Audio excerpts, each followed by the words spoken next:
Hello and welcome to episode 140 of In PS We Trust, a PlayStation podcast. My name's Davey and joined with me as always is the fine wine himself, Mr. Philip Hoy. Good evening, good evening, good evening. Good evening, my friend. Good evening. And that little dulcet tone you just heard in the background there is Spencer Davis. How you doing, my buddy? You good? Yeah, of course, mate, of course. I always get a little bit extra. It's always I the fine know. wine, and then I'm like something, little elf, or whatever you want to call me. Just like to keep it spicing up, you know? It's like on my side, there's no creativity, because he said the same for probably the last 100 episodes. I'm But pretty with sure you came up with the it's fine wine as well. different every time. That's what it's all about. That's what it's all about, you know? I don't have that much creative juice left. You know, by the time I design all the doc and get that all in, it starts getting sucked out of me. I'm like a prize-winning cow, right, who's just been milked a bit too much, you know, and you got to put them back out in the field just to eat some grass for a little while. That's where I'm going with this. I could have probably put this as like a prize-winning bull who's just pumping all day, but for some reason I went for the female equivalent and getting milked. You did. Don't know what that says about me, but audience, welcome to episode 114. If this is your first ever episode of In PS We Trust, then I'm sorry to say this is probably going to be the most depressing goddamn episode you've ever heard in your life, because our podcast is called In PS We Trust, and today it very much feels like I don't trust the shit out of PlayStation. And I think we're all pretty much in comparison. I think we're all pretty much in agreement with that one. So what have we got in store for you today? Well, we're going to kick it off like we always do with a question. I think this time Spencer's bringing one to the table. We're then going to move it into what we've been playing to understand what games have kept us busy over the last 2 weeks. And then we're going to saddle on into the quick news. There's been loads of developments in there with Xbox restructures, brand new arcade sticks, some stuff in there that is bad and then a little bit of good as well. And I think that's probably the best way to put it. It's like, it's not all bad, but it's pretty weighing on the bad side. The bad outweighs the good. It does. It's 99.999 recurring bad, I think. Yeah. That cow that's been milked, it's just off milk. It's sour milk, mate. It is. That's what I'm reading within the doc. It was just all doom and gloom. And to really brighten it up, our topic of today is PlayStation moving away from physical games. So we're going to really end on a proper sour note. So stay tuned for that one, audience. I'm sure that we'll all get through it together, right? The power of friendship will bring us through. Everyone should pop their antidepressant now before listening to the show, because it's going to get a lot worse. It's going to be pretty fiery. No, don't get sad with us, guys. Let's all just get in this hole together. It's going to be one of those things of trying to balance the depression, but then isn't it a normal thing when you have like a bereavement that you go through stages, don't you? Where you have like you have like a reluctance, like you don't want to kind of accept it, and then It's you the go 7 into stages of grief, bro. yeah, you go into like a despair, then an anger stage. I feel like that's going to come out over this conversation over the course of today, that we're going to go through all these different stages, but hopefully we'll come out the other side and we'll feel much better having aired it out. But we'll wait till then. It's a long old road till then. So first off, Spence, I understand you're bringing a question to the table today. Lay it on us, pal. Of course. So as you boys know, I bring the good questions, as usual. Everyone knows this. This one, didn't think of it myself, just stolen it. It's been doing the rounds everywhere. I see it all the time, and it's not filth. No. Whoa. First time ever. Might be filth. It's not filth. It's not filth, boys. So the question is, whoever wants to answer it first, go for it. What would you rather? 3 years in prison, or you're in prison until your mum beats Elden Ring? Oh, wow. Oh, wow. Wow. That's your decision. So either 3 years, that's it. You're in 3 years, you're out. You know it's 3 years. Or do you trust your mum to beat Elden Ring before that time? Can I just clarify a couple of things here? Is it DLC as well, or just the base game? Base game. Just the base game. Yeah. The DLC is pretty much Elden Ring 2. Yeah, it was fucking solid, that DLC. Yeah. So that changes the answer quite considerably, I reckon. And I've got a question, Phil Hoy, in PS We Trust. Can you go any class? Because I understand there's easier classes in Elden Ring. You could almost be the magic class, I think is one of the easier classes to play in the game. Or do you have to go a certain build? I think they can go any class. It's just the fact they have to get the grips with gaming. Playing the hardest game potentially of all time. It's not, but people call it that. Definitely isn't. No. But it's a tough one to start with. So they can do what they want. Complete freedom. They can cheese it as much as they want. They just need to know how to cheese it, which they won't. Phil, I reckon you should take this first, unless you want me to go. Sure, I don't mind jumping in here. And it's a really interesting one. And I'm just like perplexed because I'm trying to work out where has Spencer seen this on the internet? Because I spend a lot of my time on the internet. Of course, I'm not in the Elden Ring community, but I've not seen this one come up once. So is this something Spencer's made up? Or have you genuinely seen this out there? Because I don't know, like how many people are out there questioning themselves over this? Is it that much of a debate? Well, let's see where this one goes, right? So let me give you a bit of history to sort of where I started with gaming. So one of my earliest memories of gaming really is with the NES and the Super Nintendo. And I remember really being addicted to the Super Mario series, as most people of that ilk are. You just jump in and you obviously go for the biggest game because you didn't have the internet in those days. You just understood Mario was the main person on Nintendo and they're the games you bought. Okay. Generally, you wouldn't buy the magazines to like work out which is the best game. Oh, this is strange, obscure Japanese game that you should be playing. No, everyone just bought Mario back in the day. And I remember, and this goes back to actually Super Mario World. So you could probably date it. I'm 41. So we can work out if you've got some quick maths of how old I was at that period. And I remember I would always play Luigi. No, actually, I'd always play Mario, excuse me. And my mum would play Luigi. Okay. And I would always get a little bit scared of the ghost houses and Bowser. So my mum would take those levels. I would do everything else in the game. So I feel like my mum's pretty good to a certain level at video gaming and understands video gaming to a certain degree. Okay. Now, I've played video games with a range of different girlfriends over my years. Yeah. Not so successfully, okay? So my mum is a little bit of a rarity from what I can see. So I would actually put my faith in my mum that she'd be able to pick it up. She'd do a bit of research because she's got a new laptop at the moment and she's always on Google looking about, right? And she'd do a bit of research and she'd go for the Lewis build, if you like, the magic build, and just cheese her way through Elden Ring. I think I'd put my faith in my mum that she'd do that in less than the 3 years, did you say I have to spend in jail? I reckon my mum could do it in less than three years. I'd back my mum. I'm a big supporter of my mum, famously.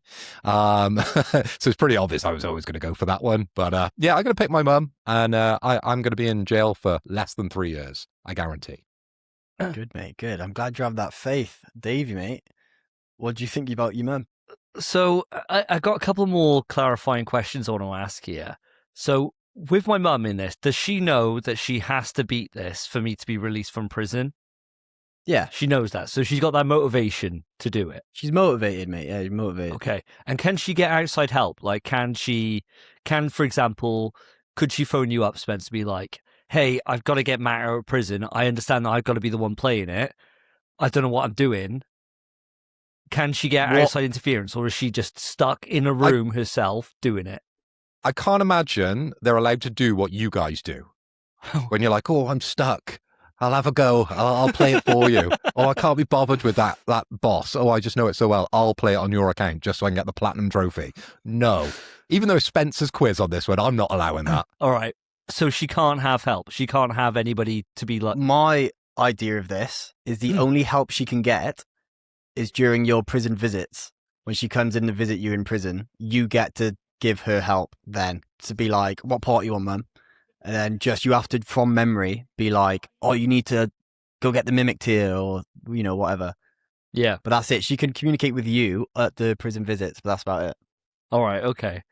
I'd be useless at that. Yeah. You wouldn't have played Elden Ring, right? Other than saying, Mum, go on ChatGPT and just Google the best way. Look up the best way to beat this game. Yeah. See, the thing is, if this was a different Souls game, like if this was, I don't know, Bloodborne, right? I don't think 3 years would be enough time to get her through because it is just unforgiving, right? Like it's just really hard. Like starting off on your first one, it's really difficult.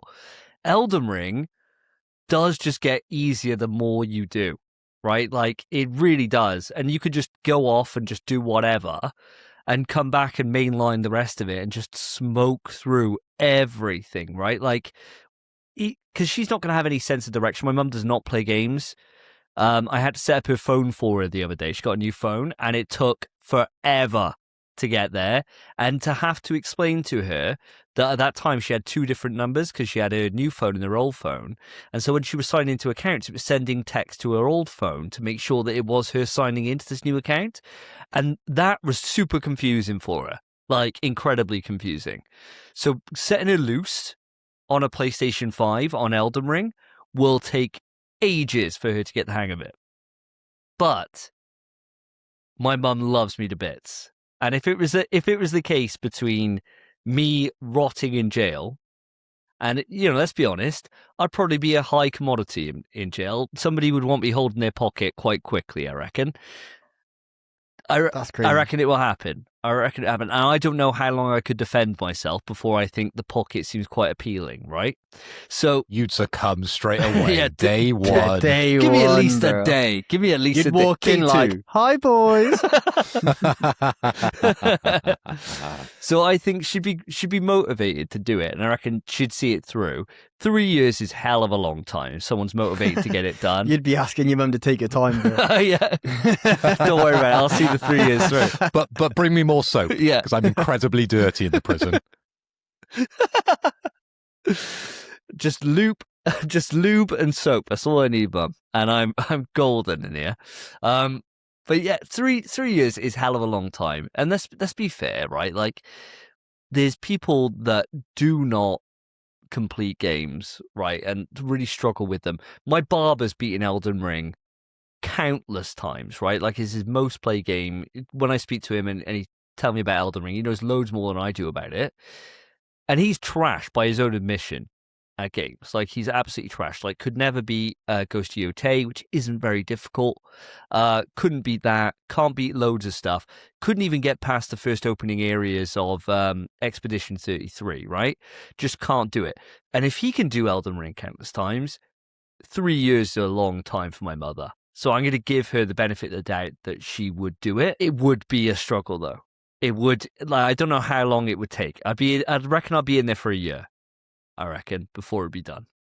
I was going to ask this. Yeah, 1 year, do you think? I reckon. It might be, it depends. She's got other things as well that's got going on. My sister's got 2 children that are young, so she has to look after them. So she can't be 24/7 no life in it on Elden Ring, right? Like, so she'll probably have a few hours in the evening, and it's quite a long game. So that's like 50 hours. Yeah. And that's for us. 50 hours. Yeah. Yeah, for her, it's going to be a hell of a long experience. I reckon at least a year. I don't reckon it would take 2, but over a year, less than 2. Somewhere in that time frame, I reckon, for her to be able to be it. Who's out first, me or Davey, do you reckon? I don't know your mum's abilities, man. I don't know. Well, my mum doesn't have to look after any children, and Wimbledon's over. Yeah, your mum would do it, no problem. Like, because I reckon naturally she would think about looking up online, like a guide or something like that. Whereas my mum, that wouldn't even enter her mind, right? I'd have to be like, here's a YouTube video, watch this. Here's a guide, watch this. And so those are already days behind where your mother is. And your mother's just come out the gate ripping. I got to get my firstborn out. I got to get my favorite son out. She'll be straight out the gate, your mum. Whereas mine, I think, would worry about it for a few days. It'd probably take a good 5 hours to figure out how to turn the PlayStation 5 on and boot it and start the game up. That would be a struggle. That would take a while. She'd probably spend way too long on the character creator menu. They got to swap the HDMI as well. Yeah, all these things are just barriers to entry. And I think my mum would struggle out the gate on it. But she would do it. She'd be committed. I think anybody can be Elden Ring. Anyone.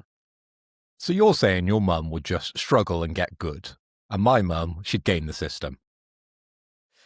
Probably. Yeah, probably. but she still sounds about right. She'd still have to get good. Like, to yeah, a certain she'd have to point. She'd have to get everything she sees. She'd have to translate it to pad. Yeah, she got to work that out. And she still need to find that big, massive Kamehameha spell that just kills everything in one shot, right? So she still have to find these things. So she'd have to do something to start with. So she'd probably have a tough time to begin with. And then it would get so much easier as soon as she's got enough like MP and stuff like that to be able to kill everything in one go. I reckon. What about you, Spence, then? Yeah, I was just about to ask this. Oh, both you boys. Oh, interesting to see. Tell you right now, I'm taking 3 years. No way, bro. 3 years. Not a chance, man. She can't figure out the TV remote, and it's been the same TV remote for like 8 years, and she doesn't know how to do anything. Before you get out of that tutorial cave, or when she's fighting the grafted scion, you know, at the start, before you even get to the cave, she'd die to that and just cry, I think. So there's not a world she beats Elden Ring, even with any advice. I talked to her, and she doesn't try to understand things. Okay, you know what right, I mean? yeah. Right. There's no effort at all. She's like, oh, just do it for me. And it's like, oh, it's telling you what to do. And this is like just clicking through something where your only option is next, and she doesn't know. It's like, what are you on about? You don't know where to click. But I did, when I said I want to move out ages ago, she cried. Oh. I know I'm the favorite kid. She has a dog now. We got a bear. She'd be much more upset if Bear left than me. But when I was going to leave ages ago, she cried. I know she cares a lot. She'd hate for me to be in prison. I think she would try. She just wouldn't be able to do it. See, I was going to make this joke about how your mother's desperate for you to go. So 3 years to her isn't long enough, you know? Like, she'd probably drag it out trying to beat that. It's the opposite, mate. Complete opposite, mate. She's going to be devastated when I'm gone. But there's not a world. Yeah, I could be like Mimic Tier, Kamehameha, all this stuff, tell her everything in the game. No chance, mate. Do you reckon? Not a world. Do you reckon you have good enough prison Wi-Fi for if she brings the portal in that you could just you could do it myself. You could do it for her on the visits? Like, it'd be how long do you get? Like half hour, 40 minutes? A half hour every like 2 weeks. It surely is. Wait, is that it? How often do you get prison visits? It depends, I guess, how dangerous you are, right? Like, I guess maximum security probably don't get as much open time as, you know, if you're petty theft or something. He didn't specify the level of prison, though, no, did he? He didn't. There's somewhere you're open for most of the day, to be fair, where you're let out. We could fly a drone in, couldn't we? Yeah, just and then drop in the portal. Yeah. Or he could smuggle it in. Yeah, smuggle it in. People smuggle things into prison, don't they? Yeah, they smuggle mobile phones. Fucking hell. Start trading now, mate. Yeah, of course it is. Jesus Christ, fuck that. Ow. But I've looked it up. With enough motivation, Spence, I'm sure you could give it a good go. No, nah. We won't even have a finger at me, mate. No world. A convicted prisoner is generally entitled to at least 2 1-hour visits every 4 weeks. Oh, wow. Okay. You would have to be so focused on those. So you'd have to be focused. I mean, however, if you're on remand, you're waiting for trial, you can receive up to 3 visits a week. And extra visits can be earned through good behavior. Okay. So as long as you're going into the kitchens, you know, like doing the extra jobs or whatever. Finding God. Finding God. All these things. Yeah. That's a good one. Straight away. And I've been blessed. Hallelujah. They got loads of time. So you'd come out of it absolutely jacked, right? Because everyone seems to get jacked in prison. So you can come out absolutely jacked, and you've got enough time to research how to do the speed run for Elden Ring. So you could probably be out of there in a couple of weeks, really, if you were given a portal to do it. But then it kind of bends the rules. I think they could do that, but you can't play it. Your mum sits next to you on the portal, and you tell her what to do. Be the most frustrating. That would be the kind of thing that drives you to kill yourself in your cell. Yeah, because you'd be like, I'm never getting out of here. Like I'm never getting out. What would make me laugh is though Spencer's mum brings the portal in, and then instead of talking to his mum, and his mum's like, "Oh, Spence, how you been? Are you coping all right? Do you need anything?" Just gets the portal and he's just like looking at the portal, doesn't speak to her at all, you know. Yeah. And then the cops are like dragging him back to your cell, son, ripping the portal away from you. No. Remember the Mimic Tier. Remember, mate. Kamehameha. You got to think is what this. So you got to remind her she needs to upgrade her weapons, upgrade her armor, upgrade the flasks, upgrade just level. She got to be able to level up. I think there's not a fucking world. It's either that or the big question is what would take longer, your mum beating it or Martin? Because that's a good question. Oh, yeah, that's a tough one. That is a tough one. Because Martin does struggle with video games. Yeah, we got Souls is the ones he's on about. Yeah, we got a friend. No, just video games, I'm saying. Just games in general, yeah, no game sense. We got a friend audience behind the curtain, peek behind the curtain, called Martin, who is lovely bloke, but just absolute cheeks at games. Just no other way to say it, just is. So yeah, that's a dangerous question. Which one will you serve longer for? I don't, and there wouldn't be the motivation there for Martin, really. Like, not compared to my mother. Try, yeah. I see Martin once a year anyway. Yeah, true. And that's like my birthday, right? It just you forget. happens that we're actually seeing him next week, which is such a rarity, and we're blessed to actually be in his company. But like, we hardly see Martin anyway, so he would just let us rot. Yeah, I think. Yeah. You should ask him next week. And he's got a lot on with kids. He's got no time. Yeah. To be, time. I don't think he's even got a PS5, does he? I think he does. Does he? Fucking hell. Yeah. Martin would class himself as being a gamer. I wouldn't be surprised if he listens to the podcast. Well, hello. Well, write in, Martin. Yeah, let us know. How long do you reckon it would take you to beat Elden Ring? Do you reckon you're beating my mum? Yeah. I'd probably say yes, my mum. But Phil's mum, no way. No. We should have a mum off. Next big quiz, all bring our mums in. And have them all try to beat a game. My mum doesn't drink, so she'd be locked in. Yeah. No, we're drinking for them. We're the drinking. They're competing in the games. Right. They're like, it's like we're betting on horses, except the horses are our mums. I don't want to. I thought you meant we get our mums to do all the shots. Nah, no way. Yeah. Mum, I've done terrible the last 10 episodes. You're going to have to get smashed. I've said Resident Evil too many times. Yeah. Oh, man. What? Trying to explain that to your mum. You got to explain it to her then as well, yeah. Well, the big quiz is on the horizon. So who knows? Maybe it's going to be the mum episode. Who knows? Audience, you're going to have to come back next week to find out. But with that, Spence, great question. Really enjoyed that one. We're going to move it on to what we've been playing. This time on NPS We Trust, what have the boys been playing? So, guys, it's been 2 weeks since the last podcast episode, and I'm desperate to know what you've been up to in your time. Spence, as always, I'm going to start with you. What have you been playing, my dude? Okay, well, mine is a very, very quick one because I've mostly just been playing Marathon and Street Fighter 6, and obviously we're not going to talk about that because there's not much point. Unless you boys want to talk about Marathon a little bit. I've been out of the game for a while, so yeah, I'd love to hear what you're up to on Marathon. But I think we should probably save that for a side conversation, right? The podcast listeners, we take them through it every 2 weeks, and they're like, it's the Marathon podcast. So yeah, maybe we'll skip it for a week, and then when I get back in, we can just do a whole like show about it or something. Oh, I'd love that. Love that. Well, I'll say, me and Davey got our first gold today, this season.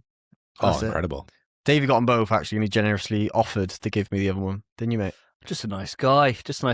We haven't been playing as much this season as last season, that's for damn sure. I mean, looking at it, Spence, I think you're level 59, I'm level 51. So by this point last season, at the mid-season break, we were probably in the 70s. So we definitely haven't put the hours in that we did previously, but I think that's just the time of year, right? It's a lot going on, busy. Street Fighter, though, the hype for Tokon is fucking real. And because of that, it's driving back into Street Fighter. So been enjoying playing that the last couple of days with yourself, Spence. It's been really, really fun to get the hands back in, even though there's been a lot of rust to get off. It has been fun times. So, yeah, but we'll save the deeper Marathon conversations unless you got something you really want to go into. All right, so the only other thing I can really talk about, we mentioned it last ep, I said I'd start it, Gitaru Man. Or Gitaru Man, as they say. Very nice. Very nice. Oh, I like that. I like that. It's weird, man. It's whenever he transforms, it's like, Gitaru Man. It's quite sexual, that. It's so massively sexual, bro. So it's accurate. mental. That is got a lob on over here. I've been hearing it a lot, man. I've been playing this game. I'm farming this game. Let me see. Does it say my hours? I've played 6 hours of Gitaru Man. And I've basically, last time we spoke about this, Davey said it's impossible. You can't get the A rank with no misses. Can't be achieved. I have gotten the A rank with no misses on stage 1, stage 2, Stage 3, Stage 4, Stage 5, and Stage 6. Whoa. Wow. I haven't attempted Stage 7 yet. I'm not there. Unless, actually, I might be at the end of Stage 7, tell a lie, and I'm about to get that. I've got like one section left of that song. I am cheesing this massively, because otherwise, Davey's right, it's undoable. You can't do it. Especially sometimes there's scenarios where it doesn't set you up right with the timing, where you're switching phases from the blocking to the attacking. And so it will look like you have to miss the next one, but really you press it late and it works still. Really weird. I've had to like experiment with it. The latest level I'm on has taken over 2 hours on its own. It's mental. But this game's really fun. Rhythm game, really tough, Japanese as hell. Lot of fun, and I'm gonna stick with it, but I don't know if I will get to the end. I'll admit that. How many levels are there, Spence? You're on level 7 or song 7. How many songs are there in this game? Do you know? I believe there's 10, and then there's a Okay. challenge after called like a master puppet level or something. Right. And you have to beat one of those as well. And I think Davey, you've looked into them, right? Or you've looked into what I haven't looked up what lies ahead, but I think Davey has. Yeah, I have, because I wanted to see. Obviously, I was struggling as hell on level 3. Still haven't beaten level 3, right?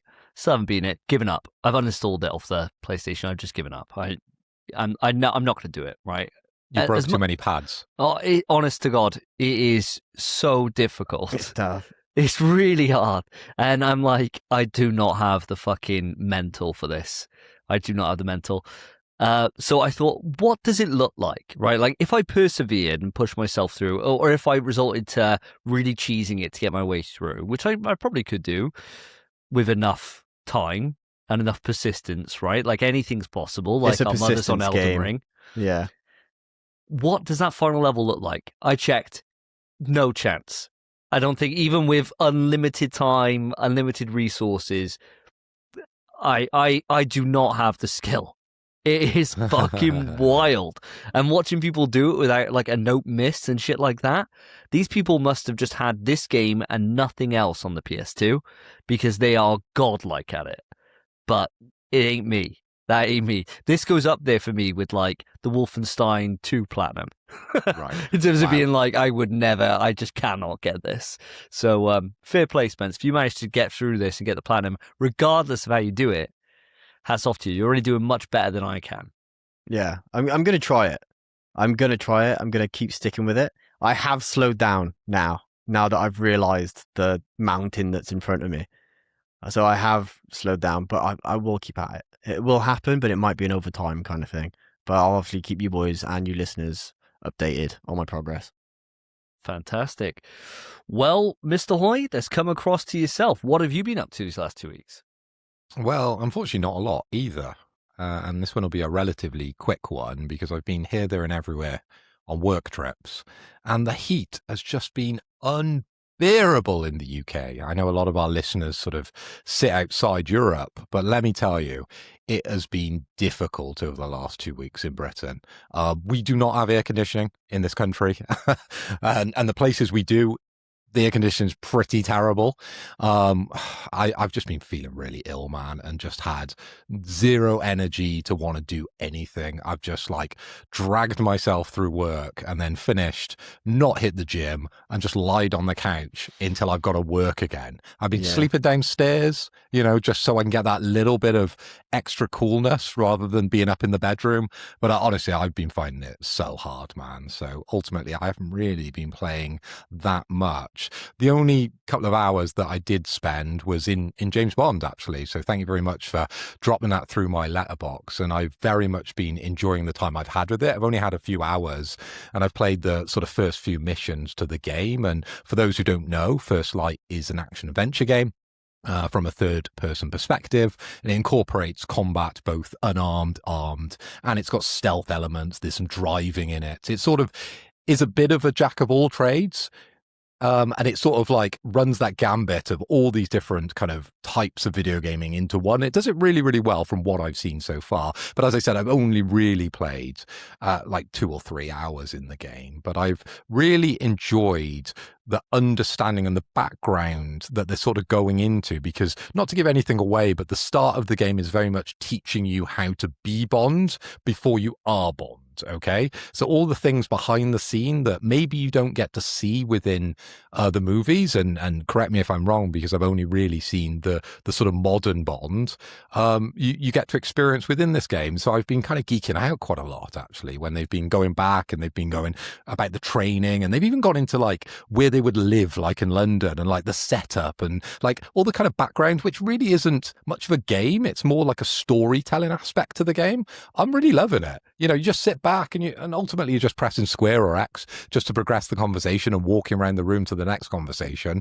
But I'm finding it really, really entertaining, and like it's like watching a movie. It's like watching Bond unravel in front of you, and this character is now becoming Bond. I've been to see Q, and I've got loads of gadgets now. I've got my Amiga watch, which is really, really interesting, the way that sort of works within the game. And I've done some of the basic training. I've driven an Aston Martin. I've like done capture the flag. I've run some paintball missions. It's really, really fun. So leave it with me now a couple of weeks, and hopefully if the heat does lessen slightly, I'll put a few more hours in over the next 2 weeks, and I'll be a little bit further and able to discuss it more. But over on the Metacritic, 87%, and I think this game is pretty damn strong. And as I said, I've only done a couple of hours. You guys loved it, so it's all looking pretty good from my point of view. Hell yeah, glad to hear it. Well, this would be the last time that I'm really going to be speaking on First Light, because I've got the platinum. Ooh, that's a platinum. So yeah, it was a second run I was doing on the game on the last episode, and I got to about the halfway point for it, and then I thought, you know what? I've got some other things that I want to tick off on my list. I'm just now going to go through and just get the collectibles, right? And so at that point, I was able to use the chapter select to be able to move through it quite quickly, to be able to clean up those last bits. But the start of the game was really fun to replay again, because that was when I was still learning the game. So I was able to go at it now with my experience and really go different routes and find different ways to be able to get through it a lot better than I had on the first time. Whereas then replaying some of the stuff later into the game and getting to that point, it felt very fresh. And so the kind of appeal to redo that at this point wasn't there for me. But still sticking with my 9 out of 10. Loved it. Absolutely fantastic game, start to finish. But that is me done for it at the moment, even though I do quite like the Taxim stuff. And they're adding more Taxim stuff all the time. So there is a lot of extra appeal there for those that want that.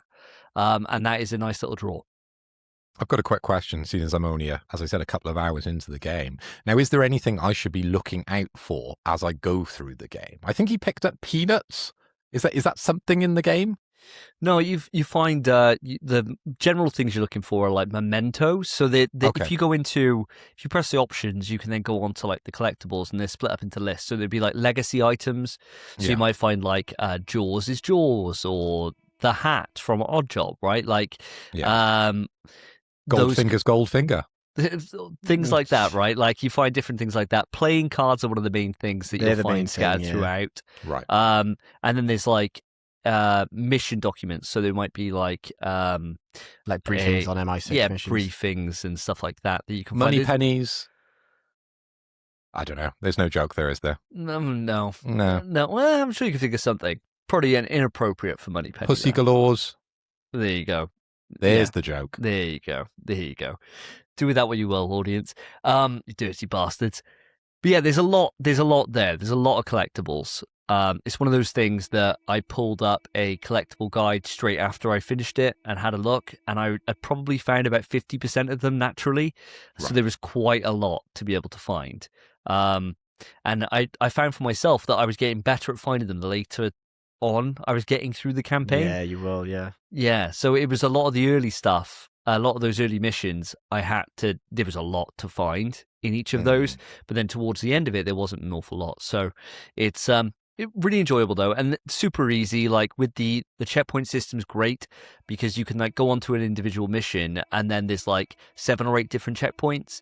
And with like the collectible guide on power picks, they're split up into those chapters, so you can That's just go nice. in and it's really easy to like find your way through. It's not going to take that long to be able to do that if you just wanted to be kind of efficient on cleaning it up. If you go into a chapter, like a little subsection, and grab those, can you then just quit? Yes. Oh, Yeah. I'm going to get this plat.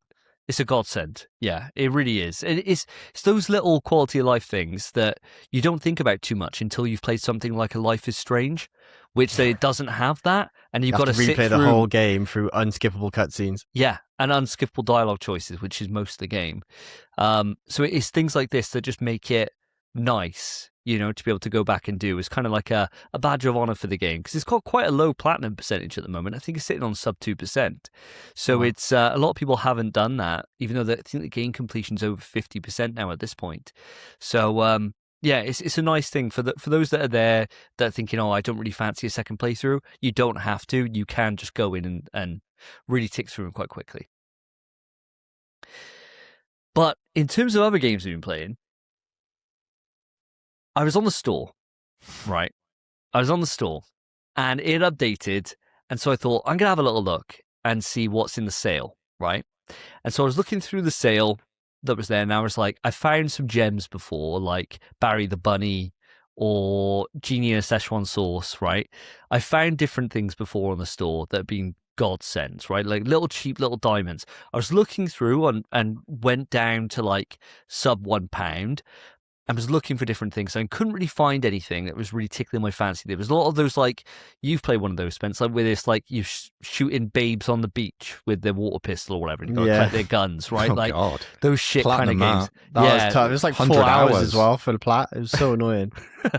Well, there was loads of those, and I was like, I'm not bothered with this. And then I saw this game that was just called The Legend of Fireball, and I was like, what is this? Turns out this game is free to download, by the way, totally free. It's you just have a guy standing there shooting fireballs when you press X at different objects. So you start off with a cup, and then you can move up to eventually doing skyscrapers and doing all massive buildings, things like that. And all that happens every single time you destroy an item, you get gold, which then you can then upgrade the power of your fireball, and all different stats so you can upgrade it. I played this originally thinking I'm just going to play this for the platinum. I actually really enjoyed it. For fuck's sake. I actually really did. It was really fun.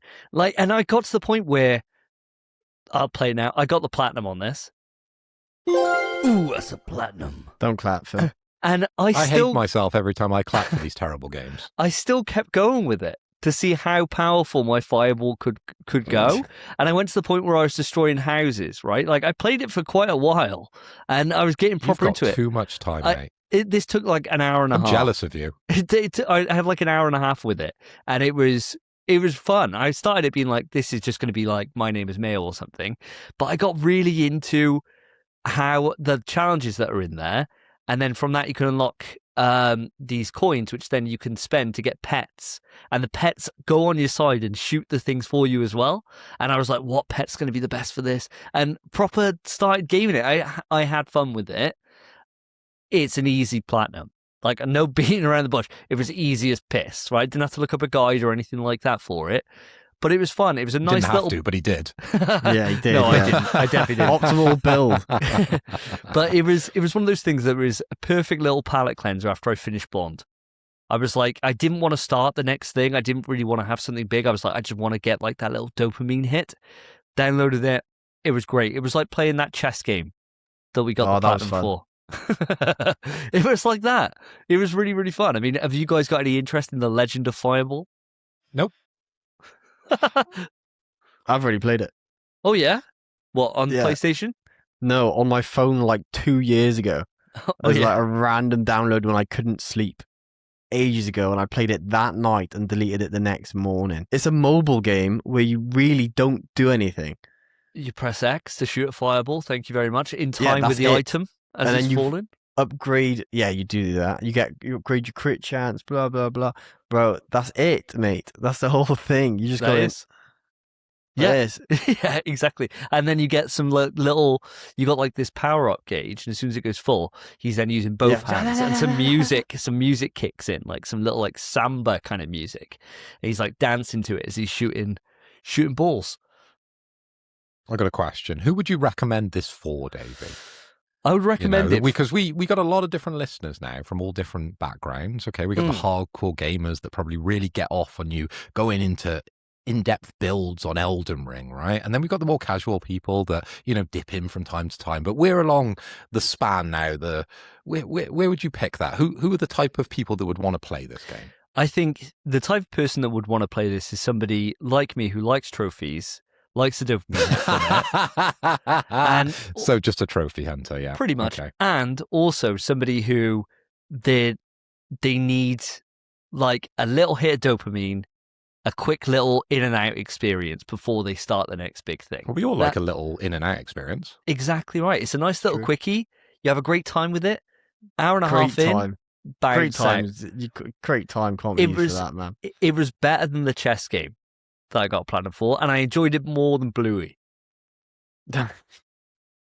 So do with that what you will, audience, right? Do with that what number platinum is this now?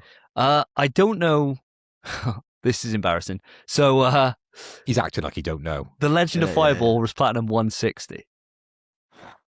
Wow. So it wasn't even like 158 or something. 159 was James Bond.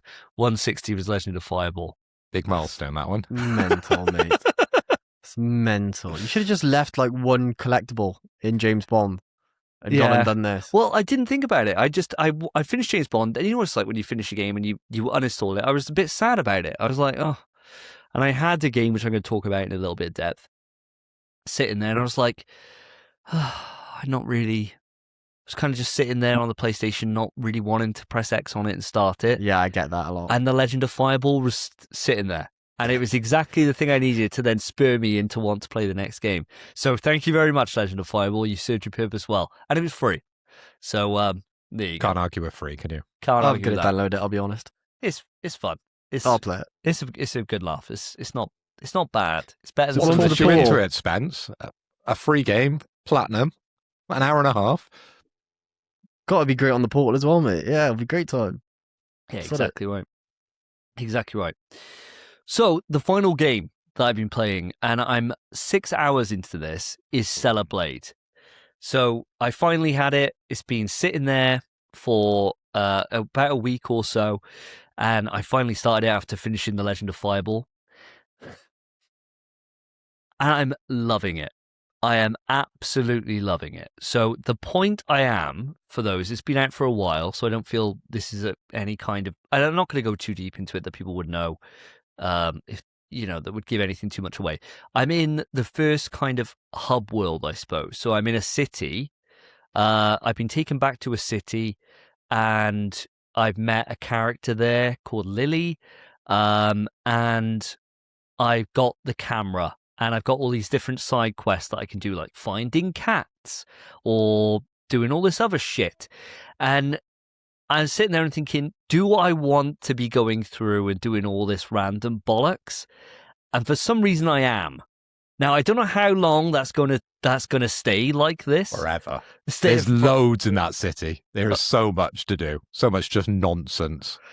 It does feel like nonsense, and the more I'm doing of it, the more I'm like, I kind of just want to crack back on and move through it.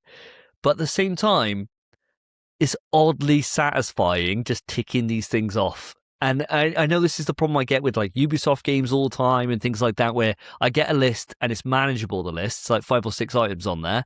And I feel like I could do these. This won't take me that long. But then I finish like that play session and I spend like an hour there and I'm like, oh, I could have just been fighting a fucking great boss at this point. I could have had a nice bit of challenge. But no, I'm wasting my own fucking time. So I'm really enjoying the game. I'm enjoying the characters I've met. I've got theories about one of the characters. I feel like I don't trust one of them at the moment. Is it the male character? It is the male character. I'm feeling like Adam's something he's not telling me here. And he did the classic thing in a cutscene earlier, which is where he's got to tell you something really revealing, and then something happens and he's not going to bring it up. and it's going to be something major, and that's going to piss me off because I see this guy for what he is. He's a little dirty rat, I'm sure he is. So something there, but the characters are interesting, the world's interesting, the actual bosses are fantastic. I haven't died to a boss yet, which I was quite surprised about. I thought it would have been cooked by now, especially with the demo we had when it first got released as a demo, and you had that like boss rush mode, and you got to fight a boss at, like when you like geared up, and that boss was like really difficult. I'm kind of waiting for things to like really kind of build up and become really, really challenging. But at the moment, it's like a nice level. I'm getting through just, and I'm feeling good about myself. So I'm really enjoying it, really loving it. I don't feel like I can put a rating on it right now at this stage. I feel like I need a lot more time in it before I'm comfortable putting a rating out there. But I am really, really enjoying myself. I mean, Phil, you've played the game. You're further ahead than I am. How much of a dent have I put into this so far? Any ideas? Hardly much at all, really. I remember playing a considerable amount of time in that game. And you're right, the game really just kind of splits itself from the main story where you're sort of traveling around and you're going after the kind of big epic boss fights, and then being around that hub world where all the kind of busy tasks are. And sometimes when you log on, you end up finding that you spend more time doing all these kind of busy tasks than actually progressing the game, because there is so much within that sort of hub world to do, and it really just takes you out of what you kind of want to be doing within the game, which is really strange. There's even if I remember rightly, there's a bit in it where you have to like break into a bit. Not to give it away, but you've got to break into a building, and it's a bit spy espionage and a bit of stealth involved in it. So they try and mix up the kind of genre a little bit within that hub world, which is entertaining. Do they pull it off? Not really. You know, the best stuff is really when you're out there in the world and you're trying to navigate around all these wonderful vistas and against all these incredible looking monsters that you'll come up against. But the story, it did grip me for a considerable amount of time. And I'm not sure what game it was that took me away from Stellar Blade. Because as I said, I've spent considerable time in this, and I think I'm quite close to the end of this game. And I don't want to give it away with anything. I'm trying to pick my words very carefully about what I'm saying about Adam and the samurai and everybody else within this game. I don't think you've even got to the part where there's a samurai, but there is a samurai coming up. I've met some defender guy who looks like a kind of samurai, and I met some smoking hot chick who's like the guard, and I was like, fucking hell, she's smoking hot. I mean, all the girls in this are pretty much smoking hot, apart from Lily, and so I was like, I want to know more about her because she was smoking. Is she single? There's a vendor that you'll meet in one of the back alleys in that town, and the conversations are literally filth. When you get into it, you trade with her. That's all you do. And all of it is just them flirting. It's two women. Oh, keep an eye out. Something there is something in there for the dads.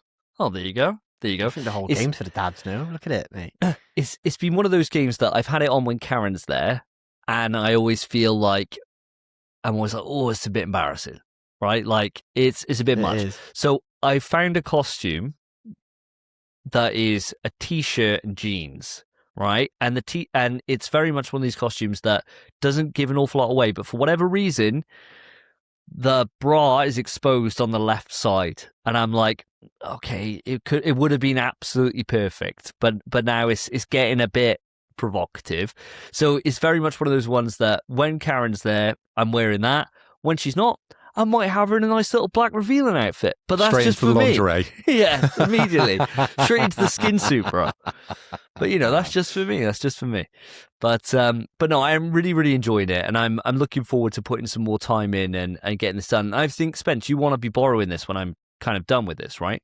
Desperately, mate. Yeah, I'm in the same situation you've been in, where I've always been really keen for Stellar Blade. Like when that demo came out, I farmed that boss on there. I was doing like hitless runs, trying to beat it as fast as I could, and I was doing well as well. Yeah, I'm really keen for that game, but it's just the price has just always been too high. And I mean, to be fair, the price it is worth that. But it's an old game now. I don't want to be paying that. and that's all it is. So as soon as I can borrow it, or if I see it cheap somewhere, I might pick it up myself. But if not, then yeah, mate, the second you're done, I want it, please. Yeah. I'm surprised it's not on the service. Yeah. You know, it's been out a fair length of time, hasn't it? So I wouldn't be surprised next month after that we see something like a Stellar Blade come to the service, so you won't have to pay for it, Spence. So whichever one comes first, Davey completed it, because it won't be me completing it. Davey will still complete it before me, we know this. Or it comes to the service. Yeah, I There's think your it'll be options. soon, especially with the sequel on the horizon. It's on the horizon, miles away. But being shown, I think it will be soon. But yeah, who knows? When I get opportunity to play it, it will be what I'm playing, 100%. Nice. I'd like to beat it before year end, I think. Yeah, I'm thinking we got a couple of weeks now until Halo's in our laps, and then a few more weeks out until Tokon. So really, my time to really start to nail through this is now. So I'll be putting in considerable time. By next episode, I should have a good handle on where I'm sitting in terms of a rating for this. But at this stage, still too early to tell. But I'll keep you all in the loop and let you know what's kind of going on. And with that, we shall move it on to the quick news. Quick news. Quick news, listeners and viewers. Welcome to this part of the show, which we like to call the quick news. Now, arguably, it's the best part of the show. But this time round, I'm not sure, because it's all doom and gloom. I think you've already had the best, if I have to be honest. The rest of us is just us moaning. But if you're going to, stay with us throughout the moans, then thank you from the bottom of my heart. But this time round, we are moving away from the stipulations, because our King Spencer, he is still king for this episode, has decreed that we make quick news quick again. So we're doing away with all the nonsense. We're just going to go through and read our quick news and deliver it the best way we can, because there's shots on the line, and it's down to you to pick the worst one out of the trio today and put a vote in Spotify for who you think delivers the quick news the worst, or who just actually you just want to wind up. Most weeks it's been Davey. Most weeks, most of the votes have gone Davey's way, and he's racking up shot after shot after shot. I think it's Now, been every week now. Pretty much every week. But I'm not sure about last week, actually. So I'm going to go over to Davey, because you've got the stats, haven't you, for last week? And we did do quick news last week, didn't we? So there would have been a vote. There would have been a shot on the line. So, Davey, can you reveal to me and the audience who was voted the worst of last show? Okay. It's the worst of last show. Ooh, it was a draw. Oh, between yourself, Phil, and me. Ooh. So, what did I say wrong? So it was a draw. So we've each got a shot in the dock, unless, Spence, did you vote last time? I haven't voted. Are you happy with this, Phil? If we just give the deciding vote over to Spence and he can fuck one of us over? No, I think we both take him. Fair enough. All right. Okay, that's fine then. I'm happy with that. That's fine. But I'll suffer if you suffer. Spence, who would you have voted for? It'd have gone straight to you, mate. Yeah, I thought so. That's fine then. That's absolutely Phil's just giving himself a shot. It's totally fine. I like drinking the same as the rest of us, but Davey's got now 10 shots. Yeah, I got quite a few, to be fair. I got quite a few. Nothing's going to be as bad as last big quiz where I had those 10 on for doing that fucking prediction that went that the audience voted against me on that one, where I put I think it was going to be that the next game that Blue Point were going to make was Bloodborne, right? And then they fucking closed Blue Point down, and I put 10 shots on it. Damn. So I don't think anything's going to be as bad as that. So I've definitely got less than last time, which is a relief. But anywho, that's from that. Let's saddle on into the quick news, shall we? So who are you going to first, Phil? I'm going to come over to yourself again, Davey, so you can redeem yourself to the audience. You can try and impress them. So if they only listen to the first part of quick news, they won't vote for you because you've impressed them already. There you go. Well, keep this in mind then, audience, because quick news.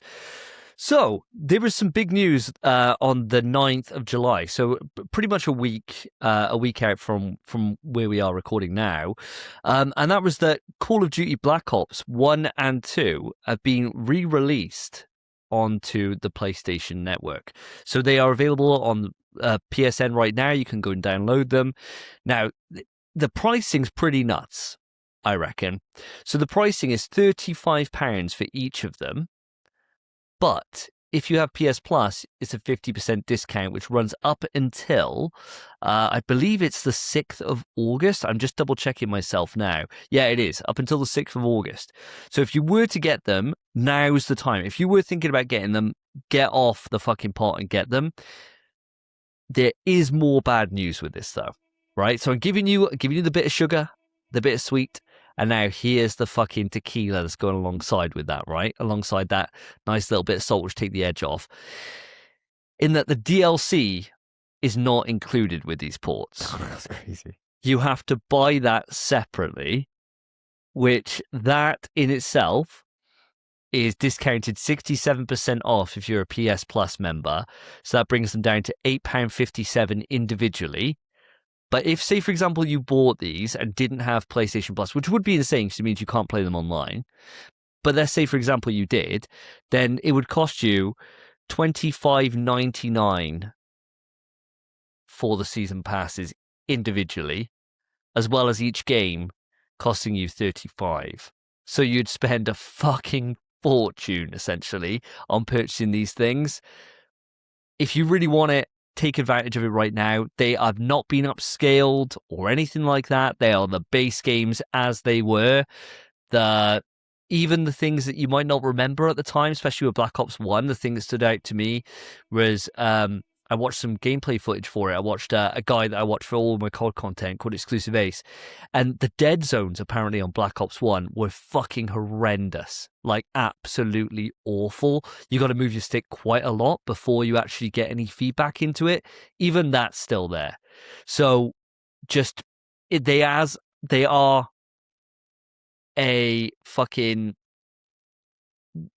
just a time warp back to when those games were alive, good or for bad, right? But do any of you guys have any fond memories of Black Ops 1 and 2? And if so, are you interested in picking up these games? Phil, I'm going to come across to you because I actually don't know what your COD history is like with these games. I think I pieced out after Modern Warfare 2, I think, and I never played any of the Black Ops. But I was just looking back because I couldn't even remember what PlayStation they were on, but it was around the PlayStation 3 these games came out, correct? Now, I was just thinking, obviously, we're going to talk about digital versus physical, but people can still buy these games physical currently, couldn't they? They can walk into CEX and possibly pick up Black Ops on the PS3 and Black Ops 2 as well, and they probably could pick those up for couple of quid each these days. I don't know how much it goes for on CX. You might get them for a tenner each, probably a little less, right? But that sounds absolutely extortionate if you were to buy it at the full price. But I do like what PlayStation are doing by giving such a heavy discount. But the scumbags that they are, and my opinion has definitely changed after recent news, selling that DLC at that price is ludicrous, right? Yeah. Because anyone who wants to play the game will want to play all the added features, won't they? Why didn't they just say, it's one price, you could just have it all. They're old games. We want to encourage you to play these games. Activision, mate. Activision being Activision or Xbox being Xbox. Take your pick, right? Like, they've got to recoup some money somewhere. And for whatever reason, they know how popular these games are. You would have thought that for the price of £35, like, that if somebody was paying that full price, which they will be after it goes past the 6th of August, that it would include the DLC at a bare minimum, right? Because the problem is, and this is why COD doesn't do this with its DLC these days, is that, say, for example, you did buy that DLC, you get put into a different kind of playlist when it comes to matchmaking from those that don't have it. So it splits the player base up quite a lot. Let alone now, I can't imagine that many people would really be desperate to go back, because a lot of the classic maps on Black Ops 1 and 2 that spring to my mind are the base games, but then I don't think I bought the DLC packs.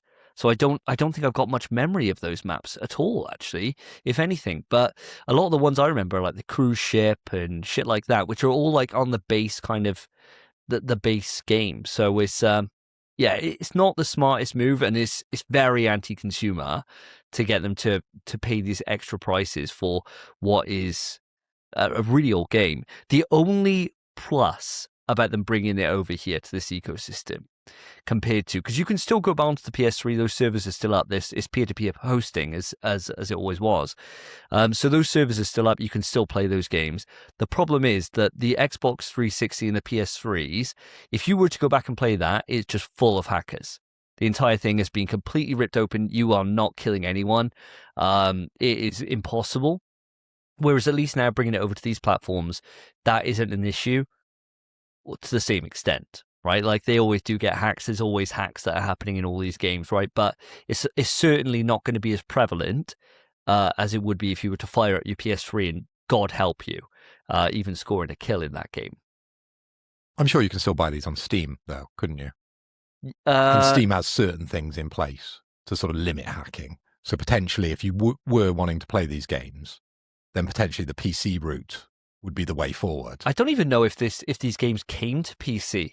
I can tell you right now. It does say Microsoft Windows. I've played this on PC. It's on PC, but hacking is very much prevalent.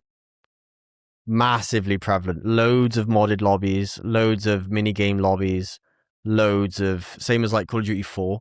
If you boot up Call of Duty 4 now, it's people XP farming, or it's this modded game modes called paintball and stuff on there. No one is playing base game. It's pretty much exclusively modded versions of those games. Fair. So, I suppose with that then, Spence, have you got any interest in going back? You like Black Ops 1 and 2, right? You've got like a fond memory of them, right? Black Ops 2 I don't really care about at all, I don't think. Black Ops 1, now that's my favourite Call of Duty game. Very much my favourite Call of Duty game. And when you just said, because I didn't actually know that, when you just mentioned about the half-price PS Plus, ooh, that doesn't sound too bad. Because Black Ops 1, man, what a time to be alive. Firing range.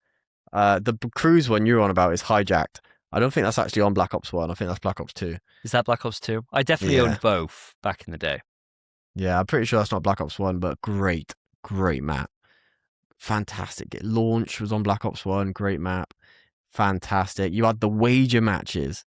Oh, where you had one in the chamber. You had the sticks and stones with the crossbow, the explosives. My God, I loved that shit. I put my most played COD probably is one of the ones we platinumed, but as a kid, definitely Black Ops 1. I might buy this. I might buy Black Ops 1. I don't think I'll buy the DLC.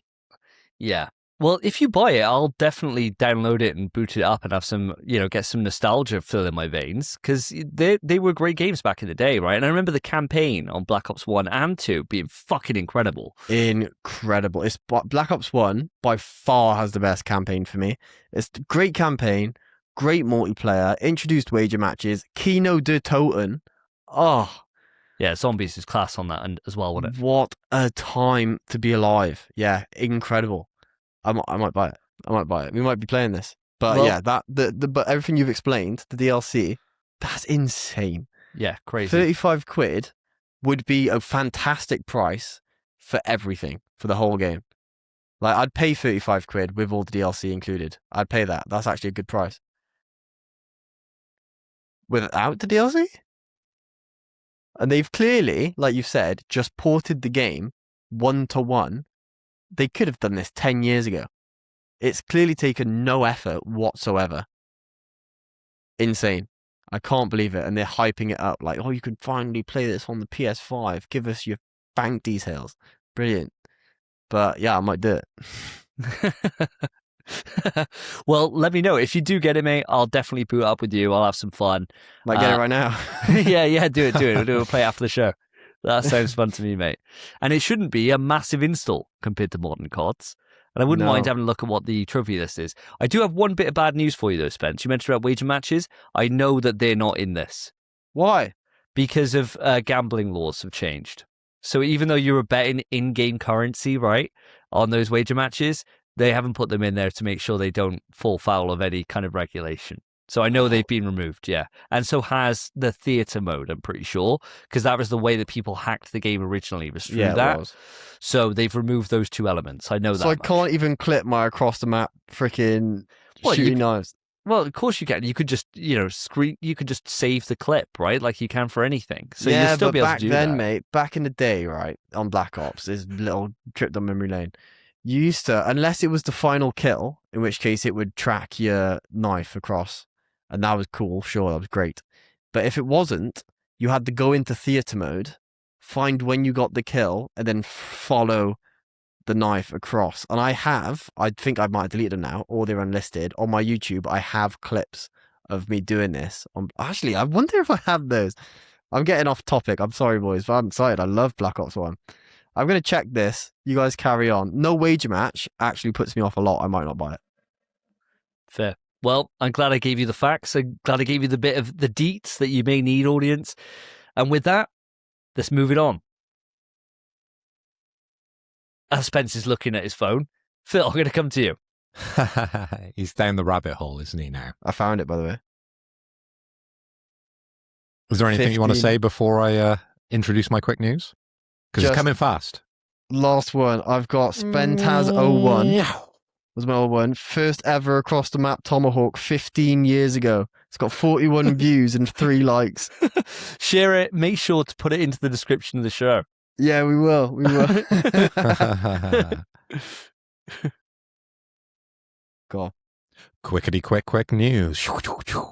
So, guys, I've got some news around the Ghost of Tsushima because there's an anime series coming to Crunchyroll in 2027, which is next year, of course.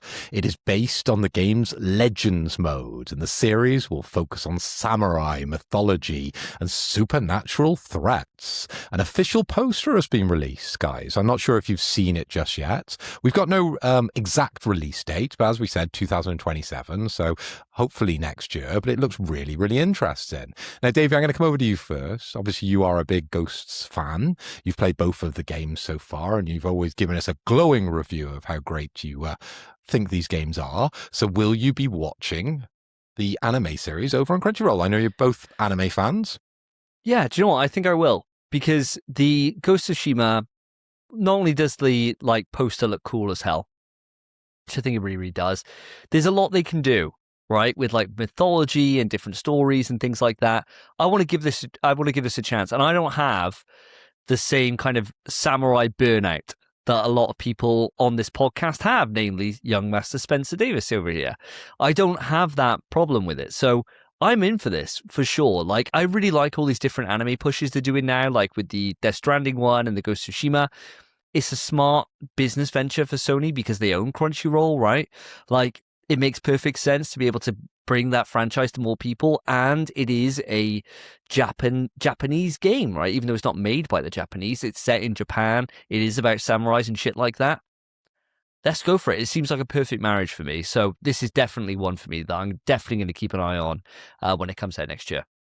That's a really good point, isn't it? With Sony owning Crunchyroll, because it's less of an investment, less of a risk to bring something to an anime than to go fully live action in terms of a TV series or a movie. And as we know with adaptations of very popular video games that we've followed for many, many years, when they come to the screen, generally there's a big step down. There's something missed. Something doesn't translate correctly. But I think when you look at an anime, when you think of Devil May Cry, Castlevania, there's been loads of them, hasn't there, that have sort of moved over to the anime space. Those have all been received relatively well. Now, Spence, you can probably correct me on that if they haven't. But from what I know, they all look pretty damn good, right? So I think this one is a bit of a winner if you're into Ghost of Tsushima and anime. Now, Spence, I know you're not into Ghost of Tsushima that much, but you are into anime. Now, does this one interest you? Well, Davey mentioned the samurai kind of burnout, right? I've not actually even played one of the samurai games that have come out in the last 20 years. I haven't played a single one. I'm just sick of seeing them. But I know I'd love them. I just don't want to get into it because that is a massive hurdle to overcome. An anime is a much smaller ask. Much smaller. I've not really been into anime as much the last few years. The last one I watched was Blue Lock Season 2 and it was ass, which is a damn shame. quality dropped the hell off. But this I might watch, and I have a feeling when I watch it, it'll make me want to play the game. And I don't, as much as I am burnt out on Samurai, having never touched one, as much as I'm sick of seeing it, I know I'll love Ghost of Tsushima. I've always thought I will love this game. I know full well I will. So when it beckons, I'll come. But I just can't be asked to do it, mate. But I will. And the anime is good. I think we have had a good year or good time for anime. Like you said, Devil May Cry, I love that. I watched season 1. I haven't seen season 2 yet, but I loved it. Castlevania, I haven't seen, but it's very highly regarded. People say it's incredible, and I should watch it. I think I started it, but I never got far in. I know it's great. Ghost of Tsushima, I don't think it will be as good as Castlevania. I think it will probably be on par with the Devil May Cry one, which is enjoyable, but ultimately it's not the best. Yes, even I'll admit that, and I'm a massive DMC fanboy. But it's not great. I think this will follow suit, but we'll see. We'll see if Sony forks out the big cash. I think this is the year for gaming media. I think the next film of the one that always lets us down, I think that's going to be good. We've got a Street Fighter movie coming out soon. I have massive high hopes for that. Really? I think it's going to be fun. Man. Yeah, that's what it has to be, mate. That's what it has to be. It's not going to be a good want movie. It to be a laugh. Yes, it will, mate. As long as it's fun, that's all it needs to be. If it tries too hard, it's going to flop. If it doesn't take itself seriously, it could be brilliant. And that's what I want. So Ghost of Tsushima, I'm looking forward to that. I think this is a good year for video games being in different forms of media. I'm excited for it. I think you bring up a really good point, because you must have people that own Crunchyroll who aren't video gamers, right? So in the way that we're saying, because we're Ghost of Yotei fans, or at least Davey is, that he's going to then watch the anime, and we're all PlayStation fans, so potentially, we're that sort of target market as well. You've got the people over on Crunchyroll watching your Dragon Ball Zs all day, wanking over bloody Bulma every couple of seconds, and then they switch over. They're like, bloody hell, what is this Devil May Cry? What is this Ghost of Tsushima? Right? I need to now get into the PlayStation ecosystem and start playing these games, because I want to know what the source material is. It's like once you get obsessed about any series, you start to expand, don't you? And start to buy more media. It's like with Death Stranding, and I've got the name in there. I've bought loads of the books that sort of describe it and give it an extra layer. Of course, when the anime comes out, I'll be first there. When they come to the movie, yeah, I'll watch that one as well. Not as high hopes for that one, but we'll see how things go. But I think definitely with Crunchyroll, they've targeted the market there, haven't they, Sony? I think they have done a really wise move in acquiring that company and sort of linking video gaming with anime and bringing the two into one. Well, we know immediately how much, from what we've seen with Fallout and with The Last of Us and things like that, the sales of the games, and Devil May Cry, of course, for the anime, the sales just shoot right up afterwards, because then people give it a chance, get into it, and then think, do you know what? I want to see what this is all about. So it is a great way to organically grow and give a good push back to some older titles, right? And to give Tsushima a bigger push again, and then Yotei, right? To give those the push that they otherwise wouldn't have. And it's been proven. And I mean, Christ, even just on this podcast, from watching the Fallout series, I'm slowly working my way through Fallout 3, right? Which I would never have done if it wasn't for the fact that I've really enjoyed the Amazon TV series. So there is definitely that, it does lead to organic growth in these franchises. So it's as you said, Phil, it's just a really smart pairing for PlayStation to leverage their own platform with Crunchyroll. And it means that with animation, you can go balls to the wall with it, right? It doesn't have to have an absolutely insane budget as if it was live action. So you can make these outlandish action scenes that otherwise would have cost millions per episode to be able to deliver in animation, and it would look cool as hell. So win, win, win, win, win.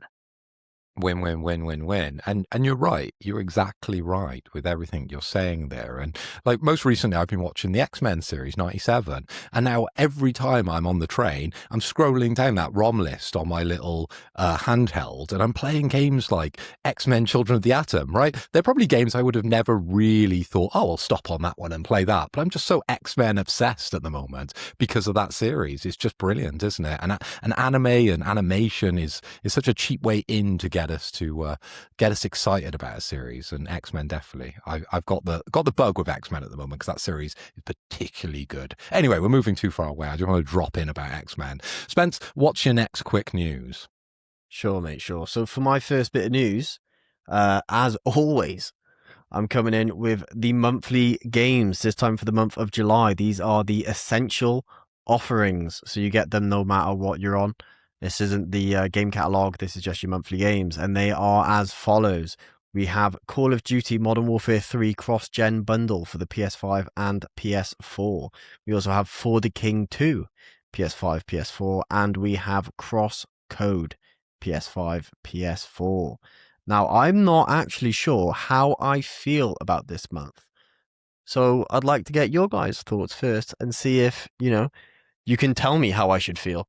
That'd be quite nice. Phil, mate, how about you? What are you thinking about these 3 games? Any of them going on your library?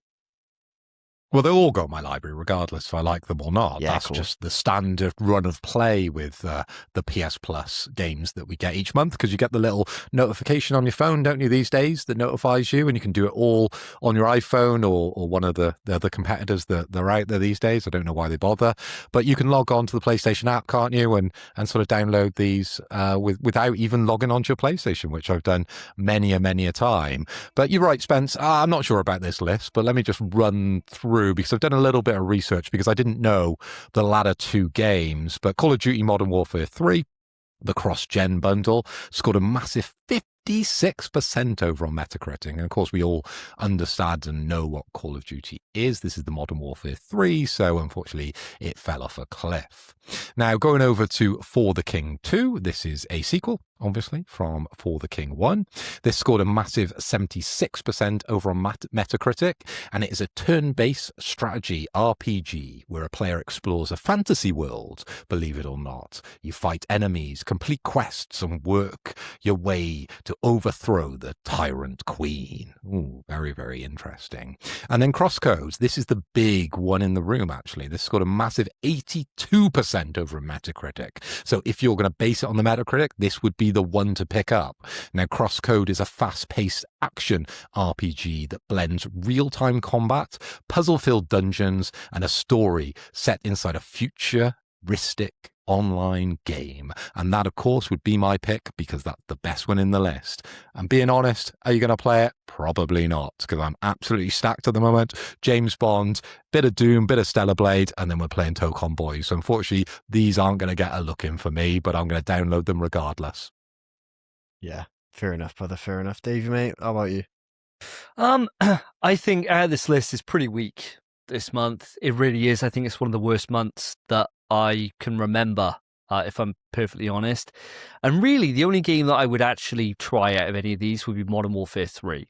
And the reason for that, right, is that I remember being pretty excited for Modern Warfare 3 because we learned that everything from Modern Warfare 2 was carrying over. So you had all my classes, all my guns, my old painless gun that I'd set up with my LMG, turning it into a fucking absolute destroyer of gods on Modern Warfare 2, because we played this shit out of Modern Warfare 2. And I was very excited, and we played the beta, and it just fell off. And it just didn't sit for us. And I remember, and it was the reason why we haven't gone back to COD. Actually, The last COD we played was Modern Warfare 2. We haven't gone back. And this was the game that started that, because COD started doing this thing where they would release the same game, like a kind of lesser version of it, the following year, and that's what they did for this. And then they had the new Black Ops, and then they did the same thing for the next Black Ops, which was the last release, right? So they've been doing this for a little while, and obviously now they're changing tactics, and the new COD's looking pretty good this year. But I think now we got it for free, I think I would dive in and give it a go, right? And put a couple of hours in, see how I feel about it, right? Because it is quite addictive to be able to play. I'm not interested in For the King 2. I don't care. And Crosscode, I probably would like. 2D action RPG. That does sound something like I would get something out of that. But I'm just not drawn to it. Whereas COD is something I could just boot up, and within a play session, I know whether or not I want to put any more time into it, right? And if the platinum's okay, it is something that I could probably sink a fair bit of time into, and just have a little bit of nostalgia for the Modern Warfare 2 maps that I really enjoyed, right? To go back to those, even though that was only just earlier on this generation, I put a lot of time into those maps. And so to go back and see those again, I'd probably find some semblance of enjoyment there. It's very much one of those things of, would I do this when I have Marathon there? The answer's no, right? Like, realistically, I'm not going to. But out of those three options, that's the best one. That's the only one out of the three that I could potentially ever see myself playing. Yeah, it's fair enough. I'll tell you what, I'm kind of following suit, to be honest, mate. I mean, for the King, I played for the King 1. I had one session on it with my mates. It's kind of like a D&D-esque game, but there's not actually that much freedom in it. So it's not really D&D, but it tries to be. It was fun. It was fun for one session. I wouldn't play it again. I'm not going to play for the King 2. It'd have to be like a random drinking night, maybe it might come out, but it's definitely not getting played anytime soon. Crosscode, like you said, I think I'll love it, but I'm never going to boot it to find out. It's fine. I'm just happy not knowing, really. That's happy to live blissfully unaware. Modern Warfare 3, yeah, it knocked us off the COD bandwagon. And honestly, it's been quite nice not being on the COD bandwagon. Because the old show when we were playing COD, poor listeners, we think we talk about Marathon a lot. Jesus, when we were playing COD, it was every damn episode for like a year, or however many. We played so many CODs year on year on year. We were really sinking time into it. I'm glad to be done with it. I would play it though. I would play it. I think it'll be fun. I do love going COD. I'd have my Starlight. You'd have your Homelander. I think that'd be fun. True. Yeah, we would have our skins that we bought. I forgot we bought those. Yeah, we could rock around as Homeland. Yeah, see, you're tempting me now. You're really tempting me, brother. Yeah, but should we? I feel like we shouldn't. No. So I don't know. No. But also, Phil, you saying that the Metacritic was what, 50-odd%? It did not score well. I did look it up when you said that. It was the second best-selling game in 2023. Only behind, would you guess, Hogwarts Legacy, which isn't really fair. So for gamers, really, it was probably the best-selling game of the year, even though 50% Metacritic. That's the power of Call of Duty. That is ridiculous. It's a bit of a comment, really, on gaming, isn't it? You know, people aren't so worried about getting a great game. They just go after a big name. Interesting, isn't it? Yeah, it's frustrating, really. But yeah, I don't know how I feel about this month. I think it's all right. COD's going to get a lot of downloads. People will be happy with that. And then the other two, yeah, probably not as much, but that's fine. I'm all right with it. I don't mind. Modern Warfare 3, it's going to be in the library. Maybe we'll play it one day. That's about it. But yeah. So moving on, Davey, round to yourself. Give us your next bit of quick news. Right, well, I'm telling you now, audience, this is not going to be quick. I imagine this is going to be a major talking point, and that is because it has long been rumoured that Xbox were going to have a reset. Of course, Asha Sharma came out and she said there's going to be a reset of Xbox. It's coming. We're going to relook through everything. That has happened. Obviously, this news now is a little bit old, but the more time that's gone on, the more information we have. So I've got quite a few things to go through. First off, what is the Xbox reset for those who've been living underneath a bridge? A long story short is that Xbox have decided to lay off 3,200 people. Now, that is being done in two tranches. So the first is taking place immediately, and there was 1,600 role reductions across Xbox. And then the further 1,600 are being laid off throughout 2027. So full year 2027. So before even getting to the minutiae of it and the detail, I want to first off just stress how fucking horrible that must be to be working over there right now, knowing that your job, if you have managed to keep it on this first wave, that you're going to have that kind of hammer laying over you for an entire year, knowing that there's a likelihood that you could get laid off. And especially with this amount of restructure that I'll go into now, that must be horrible. Like, I don't know how anyone's able to like even concentrate or to really get the most out of themselves, knowing that there's a strong likelihood that your job's about to be thrown to the fucking wind, right? Like, it's just fucking grim, like really, really grim.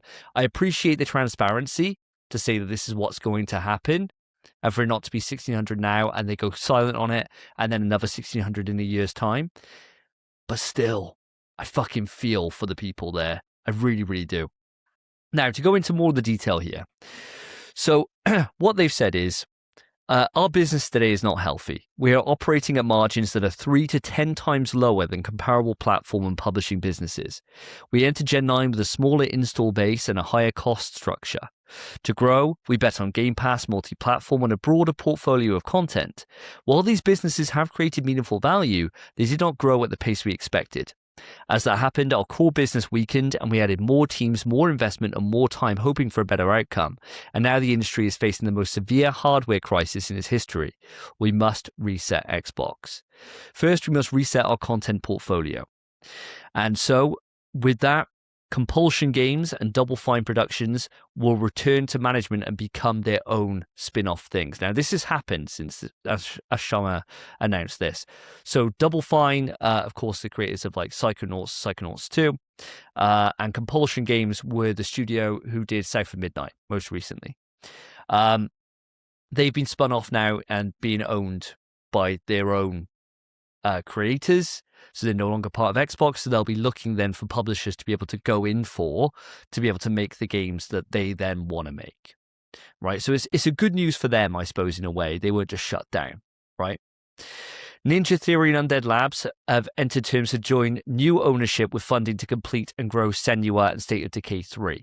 Now, can I just say how fucking nuts it is that their conference just showed Senua as like a big keynote thing, and then they're fucking them off to the wind, like 2 weeks later, right? Like, how mental. It was like a big keynote thing to being like the new Senua in development. Here's a trailer for it, blah, blah, blah, blah, blah. And then they're like, yeah, we know these studios are getting fucked. Like, fuck off out of here. Now, there's a lot more to this. I'm not going to read through the entire thing. It's a massive, massive statement. And I really do appreciate, the details she's gone into. But this is where my kind of big bugbear is, and obviously you guys can come at this wherever you want to go. I would have thought, out of all the teams within Xbox, the team that would be safe would be id. They've just released a new Doom DLC. It's got rave reviews. People are saying it's better than the main campaign and just as long. Everyone's really, really hyped about it. I haven't started it myself. Apparently, what's happened is that 50% of the studio is gone. And the majority of those people that have been let go are the people who make the id engine. So the people that actually understand what separates id out from everyone else have been binned. Apparently it's been a fucking nuclear blast in the studio. 136 employees have been laid off, which is a large majority of the studio. And they were pitching and toying with various projects at the time, which was a new Perfect Dark, a new John Wick style original game, codenamed Fury, and a co-op Doom before Microsoft hit the studio. So one former dev has said the studio has been nuked into the dirt and relegated to support studio size. Collectively, decades of knowledge was wiped out of the studio. Now, Xbox have said that they're still leveraging on their new strategy going forward is to leverage on their brands. So that includes Doom, that includes Wolfenstein, that includes Fallout, that includes Elder Scrolls, right? Obviously, WoW, Call of Duty. These are the Halo, of course, Gears. These are like the main things that they're going to be focusing on forever, right? So like the experimentation that's come up with Game Pass hasn't grown.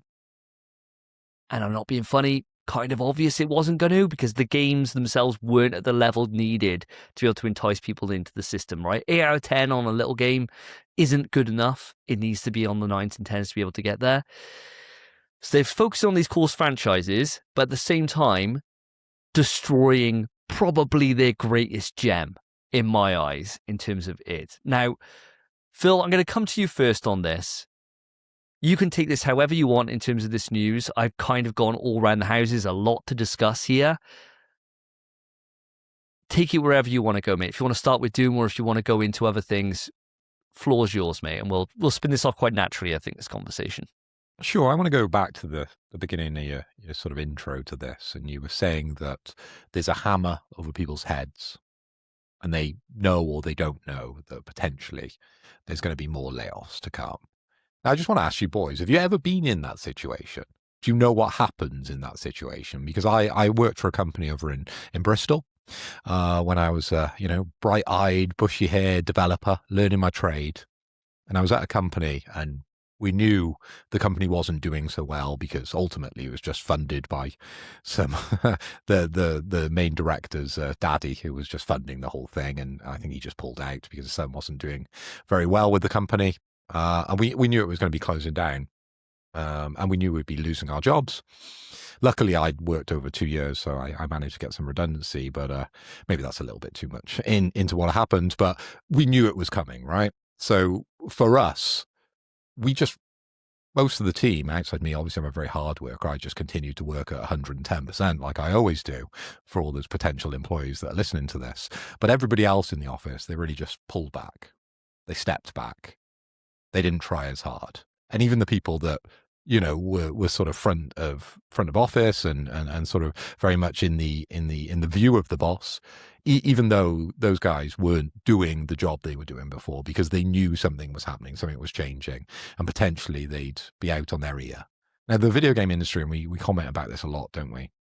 Pretty much, it seems like every show, there's some layoff somewhere.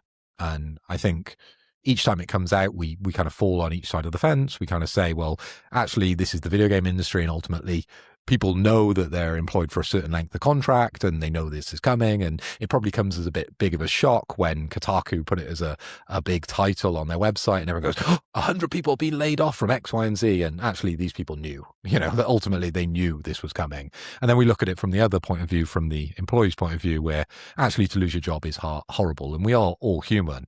But with this one, it's just crushing because I don't think these people knew this was coming. They knew there was going to be changes at Xbox because ultimately something needed to happen, right? The first sign of insanity is to continue making the same mistakes and expecting a different outcome, right? Sharma, she couldn't just continue, doing what Phil Spence was doing with this company. She's put in a very powerful position being head of Xbox and being able to be the main decision maker, or at least being the main front of face. Maybe she's not making every decision herself. Usually people at the top of companies, they have a big board of directors helping them along the way with their sort of choices. But the way they've decided to go, I think is a positive. I'm reading the tea leaves and I can see some positivity here because they couldn't continue doing what Phil Spencer was doing, because ultimately even Microsoft would have cut them off at a certain point. Big Daddy Microsoft would have gone, no more money, right? And then they would have gone down they would have just ceased to exist. And that would have been a terrible thing for video gaming. As much as we love the whole banter, Xbox versus PlayStation, green versus blue, it would be a terrible thing, I think, if the world didn't have Xbox in it. I think it would be a weaker place. And considering all the stuff we're going to talk about later, I think we need a strong competitor to push Sony to be better. And this is very much a period where I want Sony to be better, but we'll get onto that a little bit later. But my only question really, and I want to fire that back to you, Davey, is do we think they've gone too far with this, right? Because we're just seeing the fallout. We're seeing all the negativity. And it's very difficult as a commentator that isn't in the mix to understand it. If I'm a developer in a studio and we've just been axed, of course it's the worst thing in the world because I wasn't expecting it. But if I'm at the board of directors and I'm sitting alongside the head of Xbox and we've got this vision, we've got this plan, and we've got this understanding of how we're going to change around Xbox and make it the primary gaming outlet. And, they're looking at all these amazing podcasts out there and they're like, we really need Phil, Davey and Spencer to be talking about Xbox, not PlayStation. And at the moment, we potentially could be swing voters, right? Considering everything that's going on at PlayStation. How is Xbox going to turn us around, turn us to the green side? And potentially this has the power to do that. But I think because we're seeing the fallout and because we're seeing all the negativity, it just feels very difficult for a consumer that's outside of that bubble. Yeah, I think you're right. There definitely had to be changes made. I don't think anybody's going to debate that. They were hemorrhaging money. They hadn't grown. They tried everything they could. I remember saying, and it's hard being right.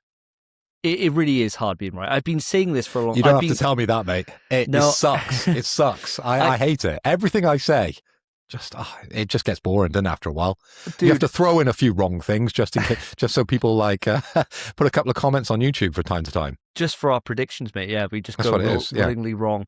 But I was saying this, and I've been beating this drum ever since this podcast started, that the worst decision they've made is Game Pass. Like, it is just ultimately the worst decision. And here we go. Like, this is what happens. Like, you train your audience not to buy games. You then decide to weaken your platform by bringing them to other places. Like, I'm buying Halo. I've already bought Halo for PlayStation, right? Like, okay, cheers. All these decisions are fucked, right? They were totally fucked, and it was all Phil Spencer's fault. And people were fucking loving him, right, and singing from the fucking rooftops. But anyone with more than 2 brain cells saw that this was never going to work, right? And the final kind of deathbed in that was adding COD into Game Pass. And I remember saying at the time, if this doesn't move the needle, nothing will. And it didn't. All it did was just hemorrhage sales of COD. So they lost even more money, right? Like, they needed to change. They really did. But if I was them, and I was the one doing the cuts, I would be a lot more selective in terms of what I'm cutting and the studios that add real value to your brand, right? So I would be saying, right, like, Arcane, who are working on the next Blade game, right? Like, and did Dishonored before then. You guys are totally cool. So are id. So are Playground Games who do Forza. Like, you guys are doing God's work, right? The World of Warcraft team, you guys are A-OK. Like, no problems there. Like, you guys are fucking milking money in. You're getting great reviews. You're putting quality games out. You're doing them on time. No problems there. For the other studios, like where they've spun off Compulsion, they spun off fucking everyone else. Sorry, that it's escaping from my head now. Ninja Theory and all these. I think that's probably the right move, spinning these studios off and getting rid of them, because they weren't doing anything to drive up sales. They weren't really putting out big historic hits or anything that's going to really grow a franchise. Senua's had what, 2 games, or is it 3 now at this point with this new one? I don't think I've met anyone that's like, oh yeah, I love Senua. Like, it's my fucking thing. Like, no one's ever saying that. It doesn't have the power of like any like modern, even Horizon's got more fucking cachet than Senua, right? And everyone seems to hate Horizon, yet it sells fucking bucket loads. So I just think you could have done this a lot smarter and looked after the people that make your brand what it is. And I would have then gone back to the boat of being like, look, if you want to play Doom, you want to play fucking Wolfenstein, the next one that comes out, you want to play the next Dishonored, it's only here. Like, we're not releasing it on these other places, because that's the shit that makes people want to buy into an ecosystem. I remember saying at the time when Activision got bought, right? Like, if they lock down Doom and Wolfenstein, I'm buying a fucking Xbox. And they never have. Right? Like, it's those kind of things. You look after those teams that add that make you want to go into that ecosystem. Like, other fuck ups they've done, like, at the moment we've had 2 fucking fantastic seasons of Fallout.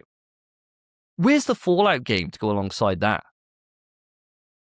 There isn't one, right? Like, Elder Scrolls, still apparently 2 years away. That was shown, like 7 years ago?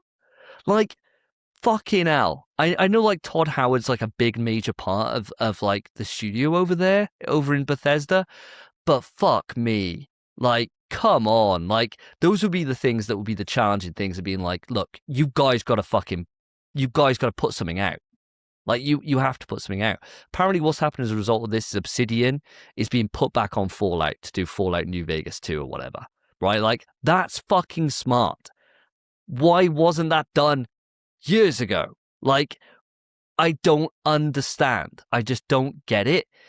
I feel like this is essential to change, and to go back to your answer, but I would be more protective of the people that make your brand valuable, rather than just laying off a stupid amount of people that, especially with the knowledge that it'd have, the only ones that make that fucking engine. It's never going to be the same if you lose those people and that core knowledge. It's never going to be the same again. And you can't bring that in, because people don't know it. The people who knew it, you've just let go of. Like, it doesn't make any fucking sense to me. No, it's very, very confusing on the face of it, at least. But I think when you sit probably on the board of directors on the C level of Xbox and you're looking at the spreadsheets, it probably makes sense in terms of numbers, right? And that's ultimately what they're trying to save. They're looking at money in, money out, and what is each studio bringing in? How many people do we need to push for the next game? And I would hope that is the decision making they're going along, rather than just going, this one, we need to cut some people over here because they're really expensive. And then potentially that has some merit to it as well, I think, when you're trying to run a very successful company. But just to move off that kind of decision making and more on to the messaging, because you touched on it a little bit, where is the conversation about games? Xbox and PlayStation and Nintendo were about games primarily, right? And then all those other things are sort of tacked on, experiences and community and everything else, right? But primarily it's about the games, right? But where is the conversation about putting our studios in a better position to be able to bring you the best of Xbox? Kind of going off and riffing what you've just said there, Davey, id, right? For example, legendary producer of video game going back many a year, right? Hundreds of thousands of fans across the world buying their game, mass excitement about the next Doom and the next expansion to Doom.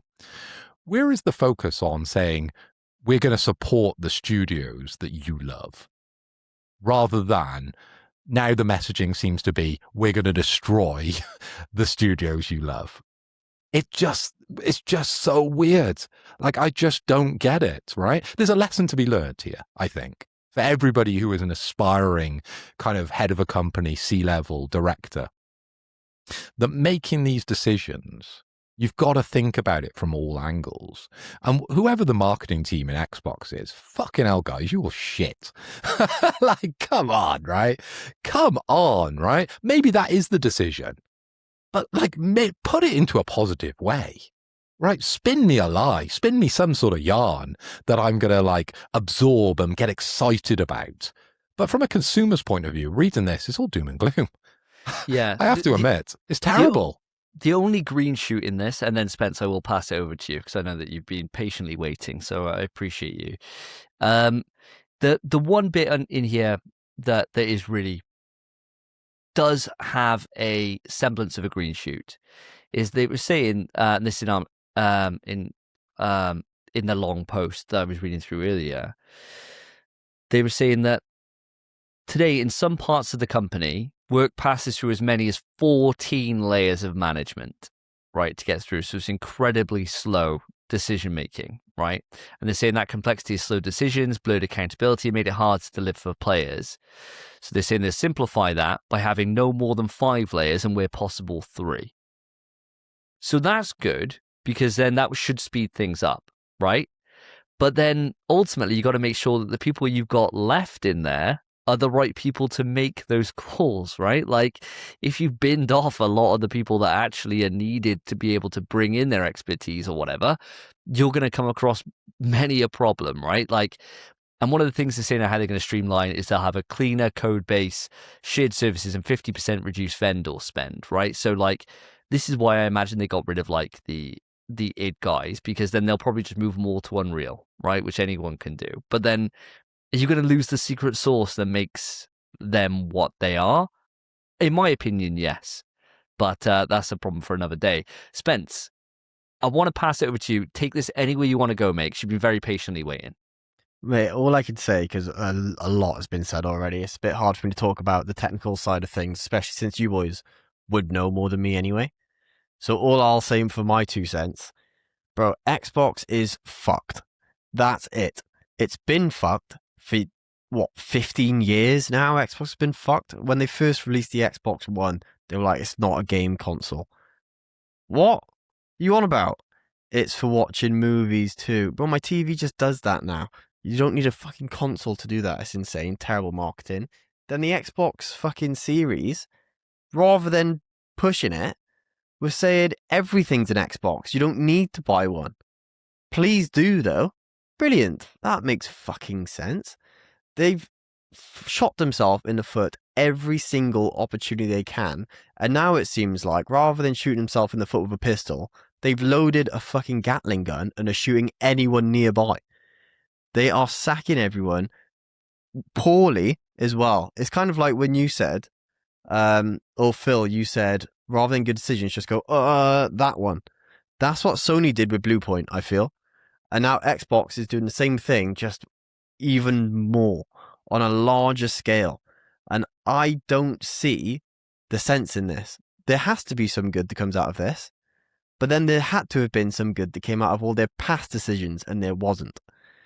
I can't imagine this benefiting literally anyone in any form. The best thing they can do is shut down Game Pass, because it's a terrible decision.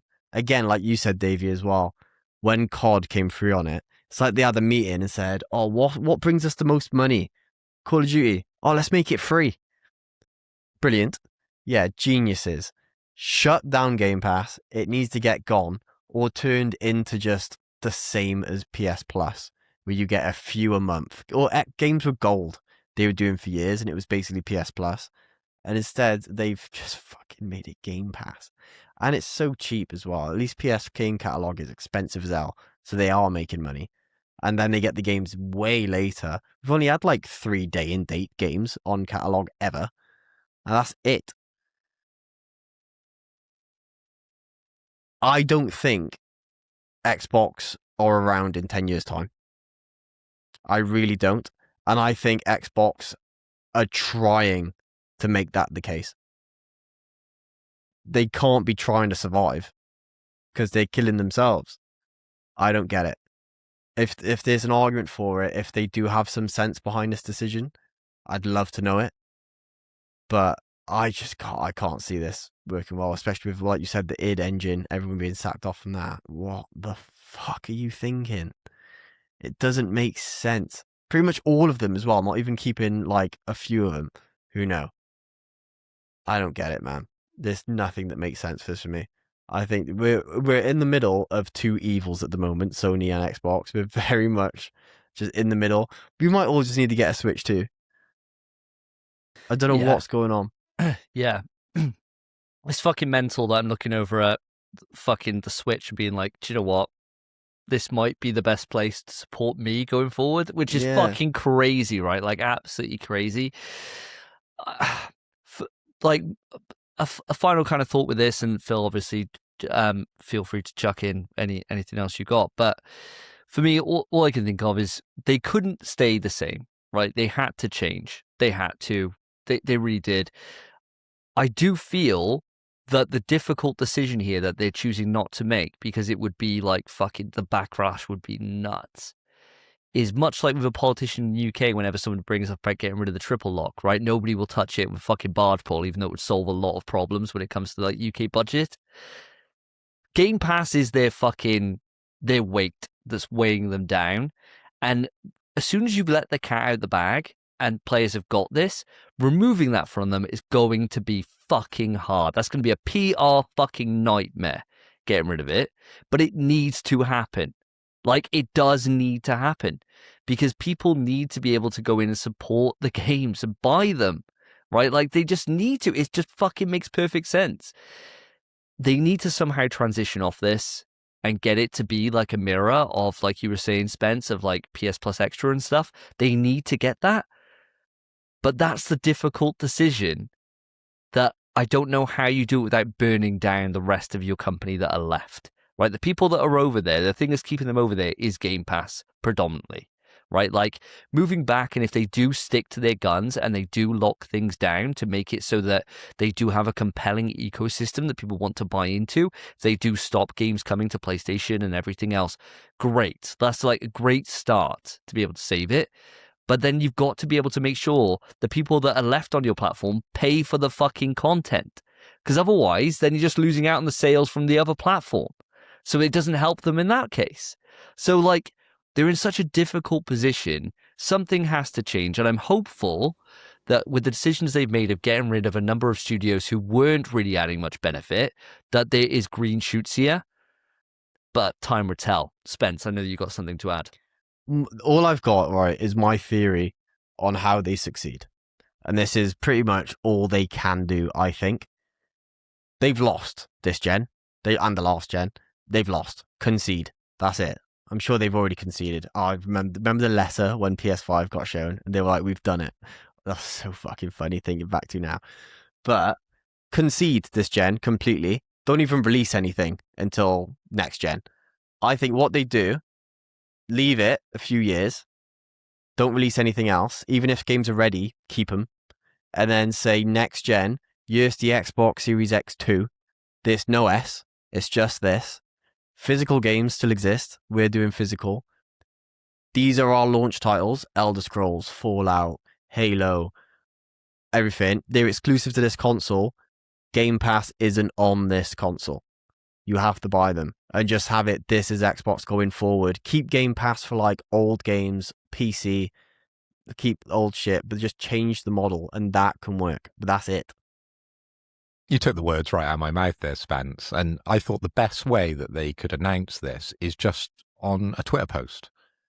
That they're just stopping Game Pass in their next console. Wouldn't that be amazing? Do you think that would gain a lot of love and no criticisms? I think that would just go down very well with a beloved community, taking away something that they hold so dear to their heart and they love Xbox for, just to take away that one thing just in a blog post. And then maybe in the next part of the blog post, they could also be like, yeah, but we're also taking away the ability to play any of the old games that you had on any of the old consoles.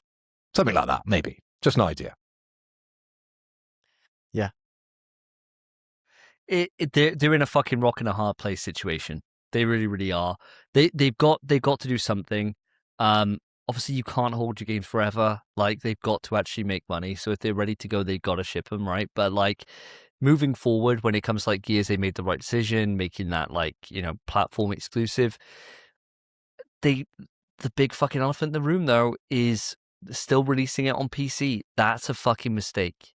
Like, all these things that they've just opened themselves up to, how you walk that back is going to be so interesting. And you're probably right, Spence. The next generation will probably give them the opportunity to do that.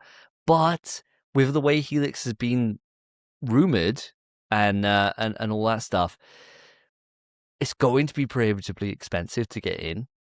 It's going to be a cross-PC platform.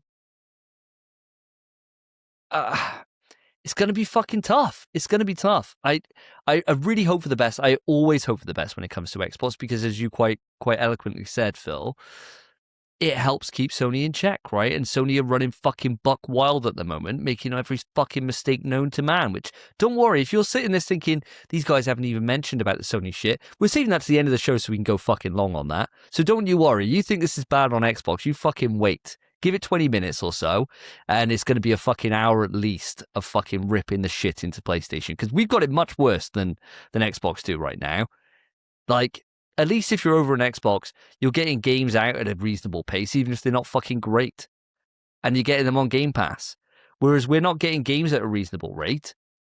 We're paying through the fucking nose of it, and they're stopping physical. But we'll save that for later because I'm about to go off. So, whoa! Have you got any? I know. Slow down, Nelly. Have you got any final thoughts on Xbox, or should we move it on? Yeah, fuck them mans. Let's move it on. All right, move it on. Fuck them mans. Hell yeah. So come back to you then, Mr. Hoy. Quick news. So, guys, I actually got some good news. Hooray! We're so down in the dumps, aren't we? Bit of energy. Yeah. Come on, boys. I've got some good news, especially if you are a fan of the Onimusha series. So The Way of the Sword will now be launching September 4th this year, and it's been moved forward from September 25th. This is the first new mainline Onimusha game in around 20 years, apparently, so I'm reading. This game features samurai combat, supernatural enemies in feudal Japan, very similar to something else that we discussed earlier. Now, Capcom haven't given specific reasons into why they're moving it, other than they had some really positive feedback based on a demo that they released. Now, I'm reading the tea leaves here. I think it's more of a strategic move because it's a really crowded late September release window with several major games games are being launched. So I think it's very wise that Capcom are sort of shifting it forward those sort of 20 days so we can get our greedy little hands on Onimusha a couple of days earlier. Now, guys, I want to throw it over to yourself. Spence, I'm going to come to you because you're sort of now coming back over the fence, aren't you, into samurai territory? And you're a big Capcom fan, much like Davey and myself. Now, Onimusha, does that sort of do it for you? Will you be picking this up on September 4th? Not a fucking chance, mate. I could give less of one. There's no way. I don't care. I'm not playing Ghosts, mate. Shot to the heart. Bro, I'm not playing Ghosts until I see this anime and I think, oh yeah, that might be good. I'm not playing Onimusha 4. I haven't played Onimusha 1, 2, and 3. You know? It's not happening, brother. I don't care, mate. There's no world. Happy for the people who care about this game. Clash, you get it a bit early. Ultimately, it's like 20 days, man. That flies by. Who cares? Like, it feels like we only just started this year, 7 months in. It flies by. 20 days is nothing, man. If this was 20 days to sooner get something like massive for me, yeah, I'd be buzzing. Onimusha, bro, fuck off, mate. I just gotta hear about it sooner now. Great. Oh, Spence, I'm disappointed to hear that from you, although it was to be expected, because you have been quite outspoken about Onimusha. But like from what we've seen, I think it looks pretty damn good. I think this is something that sort of raised its head out of the water, and we're very much taking notice in the community of Onimusha. And I've never played 1, 2, and 3, but I think this is the point where I will dive into this series. You know, I'm a staunch Capcom supporter. Now, Onimusha, there's a bit of a black hole there. I have never played an Onimusha game. Now, I've never really played a Monster Hunter game and there's probably many series within Capcom because they do so much quality coming out of that studio. But Onimusha, man, it looks spectacular. Spence, he's coming back. I've lost him on this one. So, Davey, coming back to yourself, what do you think? Are you going to be picking this up when it comes out on September 4th? Do you reckon those 20 days have made a difference in your decision-making? Not for me, unfortunately, because it was actually going to be one of those things that I downloaded the demo, right, and I didn't start it for whatever reason. And since then, I've kind of got into James Bond, I think, when the demo first released, and now I'm playing Stellar Blade. So the demo's kind of sitting back there, and I've actually deleted it off my PlayStation at the moment. I'm interested in Onimusha, and I have been for a while. It's come up on loads of my shag lists. I've been keeping an eye on this one. I'm really looking forward to it. The problem is, right, that before on its old release date, it was launching after Wolverine, right? So like a week later. So it was one of those things of like, I'll get to it after I finish Wolverine. Now it's launching before Wolverine, a week before. And I'm thinking, I wouldn't want to start it when Wolverine's a week later. So it's one of those things that I don't think I'll get to it this year, but I'm going to wait for the reviews, see how it gets received. And I think it would be much like Pragmata, where I've gone to it a few months later, that it would be one of those kind of situations that then I dive in and give it a go, because I do fancy this, and the trailers have all been fantastic. The gameplay looks great. People that play the demo are really, really buzzing on it. I can see me enjoying this. I really, really can. But the timing just still isn't quite there for me. This was releasing in January. Fuck yeah. You know, like if they delayed it out, great. But for right now, I got Halo coming up, Tokon after that, Wolverine, right? Like, I don't really have much time to fit anything else into that schedule. So Onimusha is going to have to be something I skip on for now, but hopefully get round to later. I think we're singing from the same hymn sheet, aren't we, Davey? You know, we're reading the same script on our third monitor, because I feel exactly the same as you with this one. I feel like those 20 days haven't really made too much of a difference. If anything, they probably complicated things more because of Wolverine. I pre-ordered Wolverine, and hell, if I've got them both sat there and I get to choose which one I want to play first, it's going to be Wolverine. Onimusha really isn't going to get a look in. But because I haven't got that sort of storied history with Onimusha, I probably can wait. I think it's one of those games that I could, you know, people have been waiting 20 years for this series to come back in a big way, and it has, and it looks spectacular. But unless it's getting, you know, nines and tens on like the Metacritic, I could probably wait with this one. I really think nothing's going to spoil it. because I don't know the story. I don't really understand it just yet. I've never got into that world of Onimusha. I can just wait for it. So I think probably you're going to buy it and you can pop it through my letterbox once you've completed it. Well, yeah, we'll wait and see how the reviews come out, see how it's been looked at, and then, yeah, we'll make a judgment call from there, right? The beauty of physical media. Anyway. Hell yeah. Spence, I think you've got one more of you? Yes, mate, yes. The final bit of quick news. And we've had a lot of doom and gloom. Now we've got, let's say, a bit of bloom and gloom. You know, we've got a bit of joy, bit of sad, but that's all right. It's not all bad. Oh, look at that. Bars, boys. Bars. All right, quick news. So for my bit of news, we have the Flex Strike, and now Davey's going to get excited for this. We have the Flex Strike Wireless Fight Stick, official PlayStation Wireless Fight Stick, being released. And I know I'm going to pass it to Davey very quickly, by the way, but I'll talk about it a little bit. This is a beautiful, beautiful, beautiful bit of kit. Comes with a very luxurious bag. You can change the gate super easily. It's leverless gate. It just looks like really professional PlayStation styled fight stick. It's gorgeous. If I didn't have a fight stick, I would be getting one. Tell you what, do I go to Phil first actually, or Davey, are you frothing to talk about it? I think you go to whoever you want to go to, my dude. I think Phil should be there. Phil should set the litmus on this one, I reckon. All right. Phil, mate, have you seen this fight stick? And if so, what do you think, and are you getting one? Of course I have, Spence. Yes, I have very much seen this fight stick, and I have been drooling over it. You know, I'm very much a sucker for these types of things, right? I've got disposable income, which is very dangerous to have at this age, because you should be saving for the future, right? You should be saving for children and everything else and buying, you know, wonderful cars. But no, I seem to get suckered in every single time Sony releases something. But the problem is, and I want to take you back a couple of steps, is the timing of this tweet. So Sony put out the tweet, which we're going to be discussing in the topic. So please stick around for that. That's going to be entertaining. And they waited quite a few days, didn't they? And there was just nothing from Sony. No feedback, nothing. They just let all the outrage run crazy across Twitter, and other social medias are out there apparently. And then they tweeted about this fight stick. What a weird choice, right? The fight stick looks bloody beautiful. And yes, I would be in the market to buy this, although I've got a great fight stick. And generally, I fall off quite quickly these days with fighting games because it's such a time sink. And hey, it's another one on your bingo cards. I don't have the time to be investing as much as I would love to in fighting games. But again, we've got Tokon. So if this really grabs me, I could be in the market for this. It's a beautiful bit of hardware, and I have looked at it many a times and sort of hovered that button, but I've taken myself back. I've been a bit of a grown-up. I think I'm quite proud of myself that I've not bought this yet, but it is a very beautiful fight stick, but I just fucking hate how Sony announced it. It was just terrible.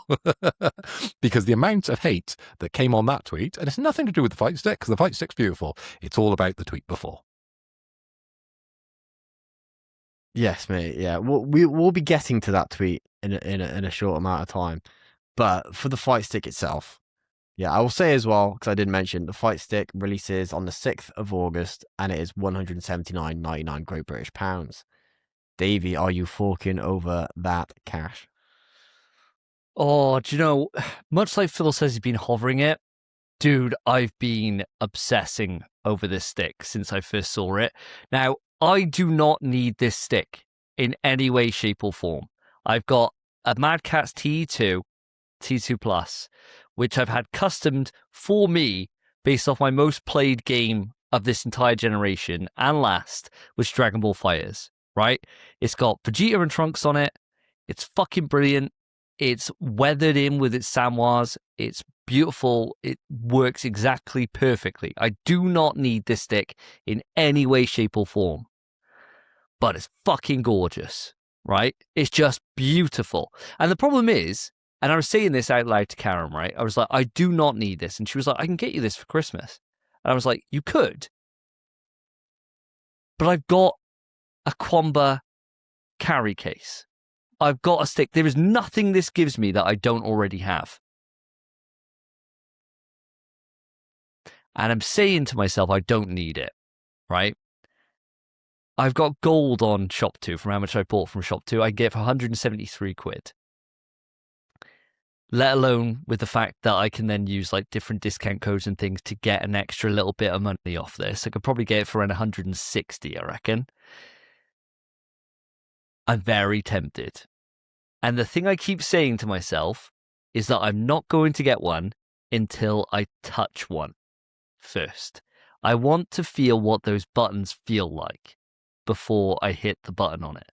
Because it's not Samwas, right? Now, I've gone down the rabbit hole with this, and I watched a video that IGN put out and GameStop put one out where they were hands-on with it. Now, the problem is, the person that IGN sent up, his first opening remark was, I'm not a fighting game player and I don't use sticks. And I was like, well, fuck me. This is a 20-minute video and you can't even tell me how this compares to the competition because you don't play these games. That is ridiculous, That's mate. insane. It's insane that these people are allowed to do these jobs. Fucking crazy, that grinds right? my gears. Like, just get someone who has some semblance of knowledge in the fighting game space. Yeah, they get reviewers in who actually play fighting games, right? Like, I remember reading the City of the Wolves review from IGN, and it was insanely detailed. And I was like, God damn, you could tell this guy knows fighting games, right? He's talking about, like, the different frame links and how tricky they were compared to, like, Street Fighter 3 and, like, all these different, like, minutiae points. You're like, okay, right, I vibe with this. I get this. They sent the right guy out here. The guy who went out to review the stick, no offense to him, right? But, like, that serves no one. And he was like, the reason why they sent me is because for the casual fighting game fan, this is the right stick. And it's like, nobody needs to know that. They want to know if it's going to be for the right level, right? Like, a casual fighting game player is not buying a fucking stick. They're not getting one. Like, one of my guys in work that I work with, right? He's gotten into Street Fighter recently. And I chat to him every single week when we're at the smoking area. And I'm like, oh, how far are you now? He started at Iron rank on Street Fighter, right? That's how bad he was. First kind of way in, did his first matches, got Iron, and has worked his way up. He's in Platinum now. And I'm like, oh, doing great. And I showed him this stick, and I was like, you got any interest in getting a stick? And he's like, oh, I don't know. It seems like a big learning curve learning the stick. And I'm like, okay, he's like my litmus test. I remember how hard it was transitioning into stick. Like when I was playing on pad originally, it did take a while. You're not going for the casuals on this. You should be going for the higher end, right? Competing with everyone else. And at the moment, I don't know how it compares or how people feel about the way it actually feels in the hands, other than the fact that the IGN reviewer is saying it's very light and it seems very responsive. Fucking brilliant. Great. That is really helpful. That is great. Like, I want to know how it feels compared to a Samwa. That's what I want to know. And I'm not going to know that until I touch one myself. And the problem is I don't know when I'm going to do that unless you put the money down, Phil, and buy it first. I'm the casual though, right? So I've read that review and I'm like, yeah, good mate. Yeah, I think I might buy one. That's really taught me into it. Yeah, it's light, responsive. That's what I want from a fight stick, isn't it? Yeah, exactly. I think the other points you put up were like the mat on the bottom is like non-slip. And it's like, great. Good point. That's what I look for. Same as every fight stick ever. I know. I was like, this is how many buttons has it got? Has it got a turbo button? It's just fucking mental behavior. So yeah, if you get one, Phil, and I can try it at yours or try your stick out, then I'll know to Karen to put an order in for me for Christmas. But until then, I really want one. I do really want one, but there is literally no purpose for me to have it. Like, literally none. And it saddens me because I really like it. I fucking love it, actually. It's so sexy. But I haven't quite convinced myself enough to do it. And I'm using the excuse of that I can't feel the buttons. And that's my worry bead as a way to talk me out of putting the order in for it. But that's my kind of thought, Spence. Okay. I'll talk about my thoughts on this stick just for a little bit. Fuck me, it's nice, isn't it, boys? It's really nice. Me and Davey, we've been back in the Street Fighter 6, like we mentioned earlier in the show. Davey has not shut up about this stick. He's talking my ear off about it, and he keeps going like, "Oh, I want it though." And I tell you what, I do not need this stick. I have the newest stick out of all of us. I think I have the Hori Alpha A Street Fighter 6 edition stick. My buttons aren't Sanwa's. I don't think. I'm pretty sure they aren't. But I love the feel of my buttons. They feel gorgeous. This might feel like my stick. And if it did, oh, fuck. It feels so good. But I don't need it. Like you said, Davey, it offers nothing more. I don't have a fight stick bag. I could do with that bag. That'd be nice. That's beneficial for me. My fight stick's not wireless. Great. How often do you need a wireless stick? Not really ever. Be nice to have though. I might buy this. I might be the one. I might just do it. I love owning PlayStation stuff, man. I bought the Marathon pad a little while ago. I might just do it. And you've got the PlayStation headphones, right? So you've got the link adapter in there all the time, right? So you won't have to do anything else. It would just work for you. Whereas I've got my headphones. I don't know if they work on the same link technology. I don't think they do. They don't.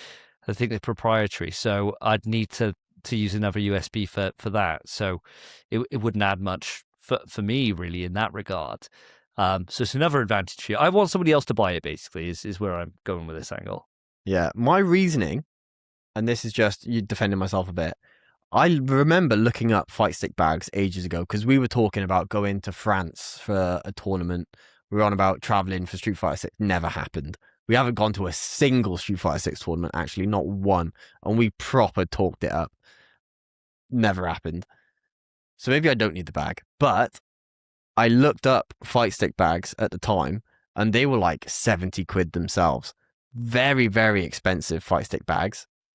So really, if I bought this, I'm only actually paying like 100 quid for the stick, and I'm getting the bag. You know, I'm paying for the bag. That's not bad. I might buy the stick. I'm going to have to watch a review. I'd love to get hands on first. But I might buy the stick. The problem we've got is that this year we're not going to Gamescom. We're not going to any big kind of gaming events. They'd have it. Right? We've all got a lot on. Actually, Phil, we may be in luck at New York when we go to New York. Yeah, I was just Comic-Con. about to say, New York Comic Con potentially would have that. We've got a chance. Slim, but there's always gaming stuff in New York Comic Con. There's a chance that we might be able to get hands on with it. In which case, it gives Karen 2 months to get her order in. So it's doable. I'm hoping, Spence, as you're coming around mine and Phil, you could both come around for launch day of Tokon, that you might turn up with this little dutty. And I can put my hands all over it. This one issue I have with this fight stick. Right. Only issue. And I'll talk about it, but I'll also show the example. This is my fight stick, my Street Fighter 6 stick. It's just under my desk all the time. I guarantee you, this PlayStation one doesn't do this. Doesn't open up. Swapping the buttons, if they aren't Sanwa's and they don't feel good, I bet you can't. I bet you just can't. I reckon that's why this hot swappable gate thing is on there. It doesn't look openable. You'd have to like take it apart, really take it apart to mod it in any way, swap anything on there. So it has to be perfect. And that's the only thing that's kind of pulling me away. So a hands-on is just quite necessary, isn't it? I don't know. I think we're all just looking for excuses for something that we don't need to buy, any of us, but we all want to, right? so and nice. kind of clutching on straws here. Before we start trashing Sony in the topic, right? But if there is any Sony representatives listening to the show, we'd love to try the stick and we'll give an honest, unbiased review on the show. That's an offer, isn't it? Free of charge. You just send us the sticks. We'll do the review. Why wouldn't we? No, I'll tell you, send it to me. I'll give you a biased one. I'll big it up to fuck. I'll say it's fantastic. I'll lie, Sony. I'll lie. Spencer's first tweet in like 4 years. Yeah, Stick is lie, cracked. This is sick. 40 hours battery life. Can't even open it. But I just want the bag. So It's light. It's got a non-stick floor to it. It's got a sticky mat on the bottom. It's so good. Yeah, just give me one, man. Give me one. But yeah. Yeah, I want it. But yeah, we need to get hands on. But that was the Bloom. Maybe let's discuss a bit of Gloom once again, shall we? Yeah, bring it back to normal, mate. Sure.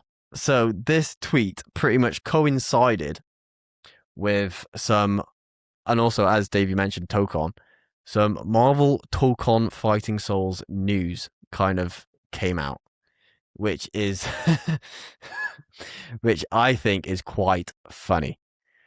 Devastating, awfully bad, doesn't affect me, but I do feel for the people it does affect. So Marvel Tokon Fighting Souls is blocked in 132 countries due to Sony's PSN linking requirement. Wow. 132 countries. And, fun fact, Morocco is one of those countries, and Evo is in Morocco. Brilliant. Absolutely incredible.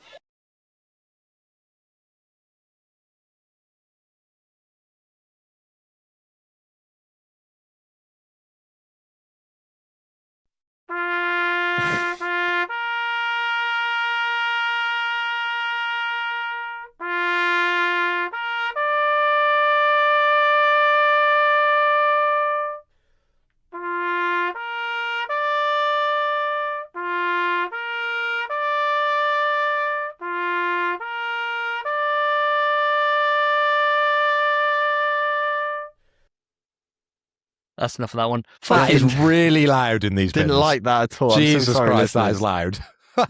It was crackling for me. Bad news bears, isn't it? Absolutely bad news bears. Now, for those of you that have a good memory, if you remember, Helldivers 2 was the exact same situation. It was bad. But what happened is with Helldivers 2, they reversed course on the linking, which then kind of opened it up to a few more places, right? Which was good news for Helldivers 2. I can't see Sony doing it for Tokon. Fighting games already a bit of a niche. It's not going to have the same pull as Helldivers 2 was, where the furore was absolutely wild, if you remember. Like, Twitter has broken apart. Twitter's already in the fucking bin.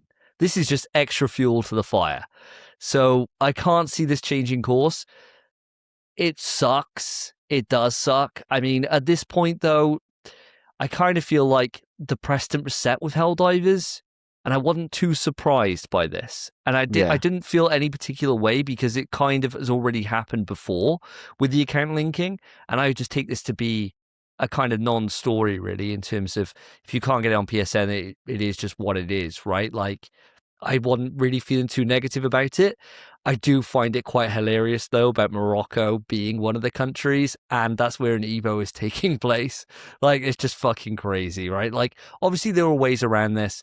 You can set up your PSN to be in a different country or anything else, right? It's just extra hoops for that person to be able to do that. It sucks, but it's also quite funny at the same time in, like, a really dark British kind of humor way, you know? Yeah. Doesn't affect us, so it's quite funny. Absolutely wild, isn't it, guys, really? It's just one of those dope moments, you know, with Sony bringing in the kind of blocking around. I think it was mainly down sort of PC versions, not having PSN, vice versa, if I remember rightly. But Sony are now in a position where they're promoting a global competitive game and support an event in Morocco, while the regional accounts policy prevents Moroccan players from playing the game normally. Ridiculous, really, isn't it? But those are the rules, unfortunately, and Sony likes to control everything, and unfortunately there is edge case scenarios, and usually that happens to fall on fighting games, unfortunately, where there is a bit of a dope moment because they're kind of just fucking themselves by not allowing people in that country to actually play this game, which they're holding a tournament for, which they're officially backing. Yeah, it's just mildly humorous, I think. It's wild, man. It's wild. I do remember, obviously, with the Helldivers 2 fiasco, let's call it, because it took over the internet for like a few weeks. And even after they said that we're not going to actually do this, internet still had a field day with it. It's still weeks after they like changed it back. People were still saying, fuck Helldivers 2, fuck Sony. But I'm pretty confident Sony did put out a statement saying we're going to revert this for Helldivers 2, but going forward, games will require this. So this shouldn't be a surprise. And I'm not surprised by it at all. I'm surprised people are surprised. Especially with, Sony's absolute fire path they've been on lately. They just hate everyone at the moment. They're turning into Nintendo. But, yeah, it's just mental. Mental. I'm sure, ArcSys can't be happy about it, but they agreed to do it, so it is what it is. I hope it gets to a point. ArcSys put a lot of work into this. It's a contract they've signed. It has to be exclusive. I hope people don't boycott this game for it, because I want this game to have the support it deserves. But I understand how much this sucks. Especially if, obviously, I'm laughing because it doesn't affect me, but if it did affect me, fuck me, would I be gutted? It'd be awful. It's also Steam. Even just playing on PC. I think fighting games maybe even have a bigger audience on PC at the moment. But even they won't be able to play it if they're in those countries. Insane. Absolutely insane. I'm sure there'll probably be some sort of mod you can download or something. I think they're pretty available with that. I think Dragon Ball had loads of mods where maybe they'll have a way around it, but you shouldn't have to do that. You shouldn't have to at all. So, who knows? And this game won't be big enough to have the outcry that they will revert it. It just won't. So it's just a sad truth. These people won't be able to play this game, and that sucks. But less people that will be better than me. So, That's one way to look at it. Yeah, that's one way to put a positive spin on it there, Spence. Yeah, you're trying. Less people that'll be better than me. But you bring up a really, really good point around, who noticed this, right? Was it someone from ArcSys? Was it someone from PlayStation? Was it someone from Evo that sort of noticed this kind of obvious flaw? Or was it kind of a community member that kind of blew the whistle and everything started to explode? It'd be really interesting to understand where that news story sort of broke initially, and then what actually could they do, because they're so far along. Evo's planned, the game is planned to be there, and they're like, well, we've got all these problems that are now coming up. It just seems like such an oversight. Someone's getting fired for this, I think. It's one of those things, isn't it? That they're probably pointing fingers internally, but someone has blown the whistle. It's hilarious on the outside looking in. Yeah, it's weird as well. The weird thing is, and I think the thing that's making it a bit more sour as well, is all these people in these other countries can still go on Tokon on Steam. It's still there to be bought. It's just if they do buy it, it's unplayable. So people that just want Tokon and aren't on Twitter are going to fork out the cash. Why can't I play it? They then can't play the game. And Steam has a great refund policy. They'll be fine. They'll realize before 2 hours they can return it. It'll be fine. They'll get the money back. But faff. So much faff. You're right. Someone's definitely getting sacked. Fuck knows what's going on, man. I have no idea. This is just messy.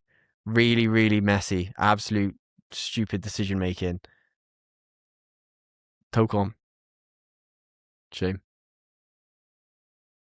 And with that fucking light-hearted piece of news to end quick news, I think we're going to move it on to the topic. Topic time. So today's topic is an absolute juicer. But I don't really want to say it's a juicer because it's actually just the most devastating thing that I think we've experienced over this podcast life. And it's got to the point where I think we need a name change for today, for damn sure. I know I started this off at the start of the episode, but we definitely do, because right now I ain't trusting PlayStation right now. There is no trust. That trust has been broken, and that is because there was a blog post that came up. And so I'm going to read this verbatim because it's not very long. Physical disc production ending in January 2028 for new games releasing on PlayStation consoles. Now, in response to shifting trends in consumer preference, new games will be released on PlayStation Store and at retailers in digital formats only. Now, as consumer preferences in the broader entertainment industry continue to shift away from physical discs to digital, physical game disc production for all new games releasing on PlayStation consoles will be discontinued starting January 2028. Following this date, new games will be available on PlayStation Store and at retailers in digital formats only. This transition has no impact on games that already released or will be releasing prior to January 2028 in disc format. This is a natural direction for Sony Interactive Entertainment to adapt to consumer trends, as the general preference for digital media significantly outpaces physical discs. This transition will enable us to align more closely with how most of our community prefers to access and play games today. We'll continue to prioritize our resources to drive innovation in how players can access games and provide choices as to where players prefer to purchase new games, whether that's at retailers or PlayStation Store. We remain committed to delivering a world-class gaming experience to our fans, and we thank you for your continued support.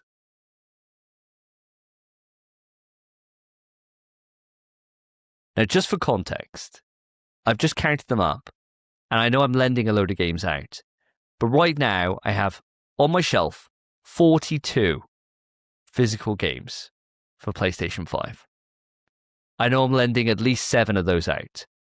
So it's probably close to 50 games over this console generation that I've bought physically. I am a physical collector of video games. I dabble in digital purchases when it comes to multiplayer experiences. And that's about it. Everything I can, if I get the opportunity to, I will buy physical.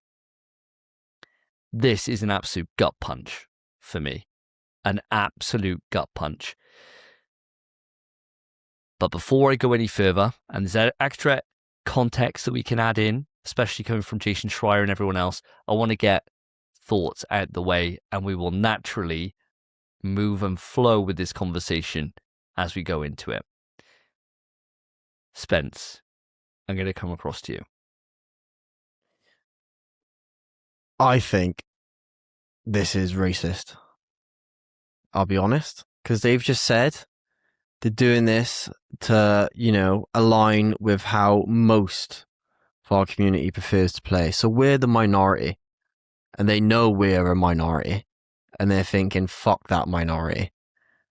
And that's crazy. I also don't understand why wait till January 2028. I think that's mental. Just do it if you're going to do it. Don't know why they're setting it 2 years away. But it's sad.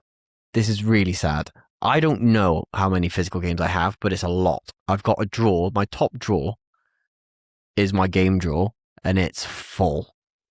Absolutely full. That being said, though, I'm not as against this as most people are. I feel for it. It does suck, and it affects me too. I'm not a fan of it. But digital, there are benefits to buying games digitally, especially when you own a PlayStation Portal, say. Having my entire game library at my beck and call on my portal is nice. That will be nice, especially considering how often I'm away from home now, which is all the time. There's benefits for me. Would I still rather Last of Us 3? Would I rather have that physical? Absolutely, because that's a game I'm going to really care about, and any game I really care about, I'm going to want to have in my hand, not in the clouds. But it is nice that I'll be able to play it on my portal if I'm away. So there are benefits, but obviously this is devastating news. I don't really get it. I know it brings costs down for them, but that's about it. That's the only thing. Are they not making enough money? They're already the leader in the gaming in gaming as a whole. I think it's just bizarre. but I think it was always going to happen at some point. So why not now, I guess? So I don't know. I think I'm just a bit complacent with it. That's fair. And I mean, in terms of what you were saying, in terms of like for them to print extra money, Jason Schreier, I remember I did a name drop last episode in terms of his YouTube channel. It is fantastic. It's so good. He put out a massive video breaking down the kind of economics of how this works for the publishers, right? So just to put that added context into there and in response to what you were saying in terms of why would they want to do this, right? In terms of as it stands right now, if one of the first parties, so Sony, Microsoft, Nintendo, they sell a game physical for $70, they earn $45.50 on that physical purchase, because the manufacturer of the discs is a small portion, like $2 or $3, but then the person selling it, the retailer, takes their cut, which is like 30% of that. So they get $45.50 on the back end. If it's digital, they get the full shebang if it's made by them. So they get $70. So it's 54% higher revenue if it's from a first party, because they have all of that. If it's a third party game, so think of like your likes of Microsoft or fucking EA, Take-Two, Ubi, whatever, right? On that physical, they'd get $35 from that. In terms of the third party publisher, we get $35 because there would be a hit for the manufacturer of the discs. There'd be the licensing fee for the disc to Sony. Then there's the cut for the retailer, again, taken out of that. For digital, they get $49 because, of course, PlayStation still get the 30% rip for it being sold in the PlayStation Store. So for a third party, it's great for them as well because it's 40% higher.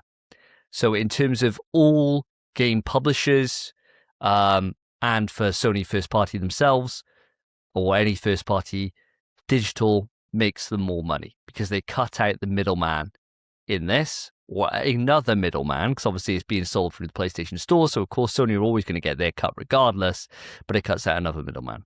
So there is a financial benefit for companies to be able to go digital only.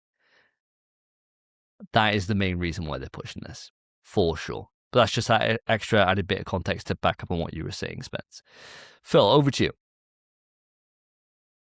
Well, just to give some further context and to introduce myself, hello, I'm Philip Hoy. I'm a physical collector.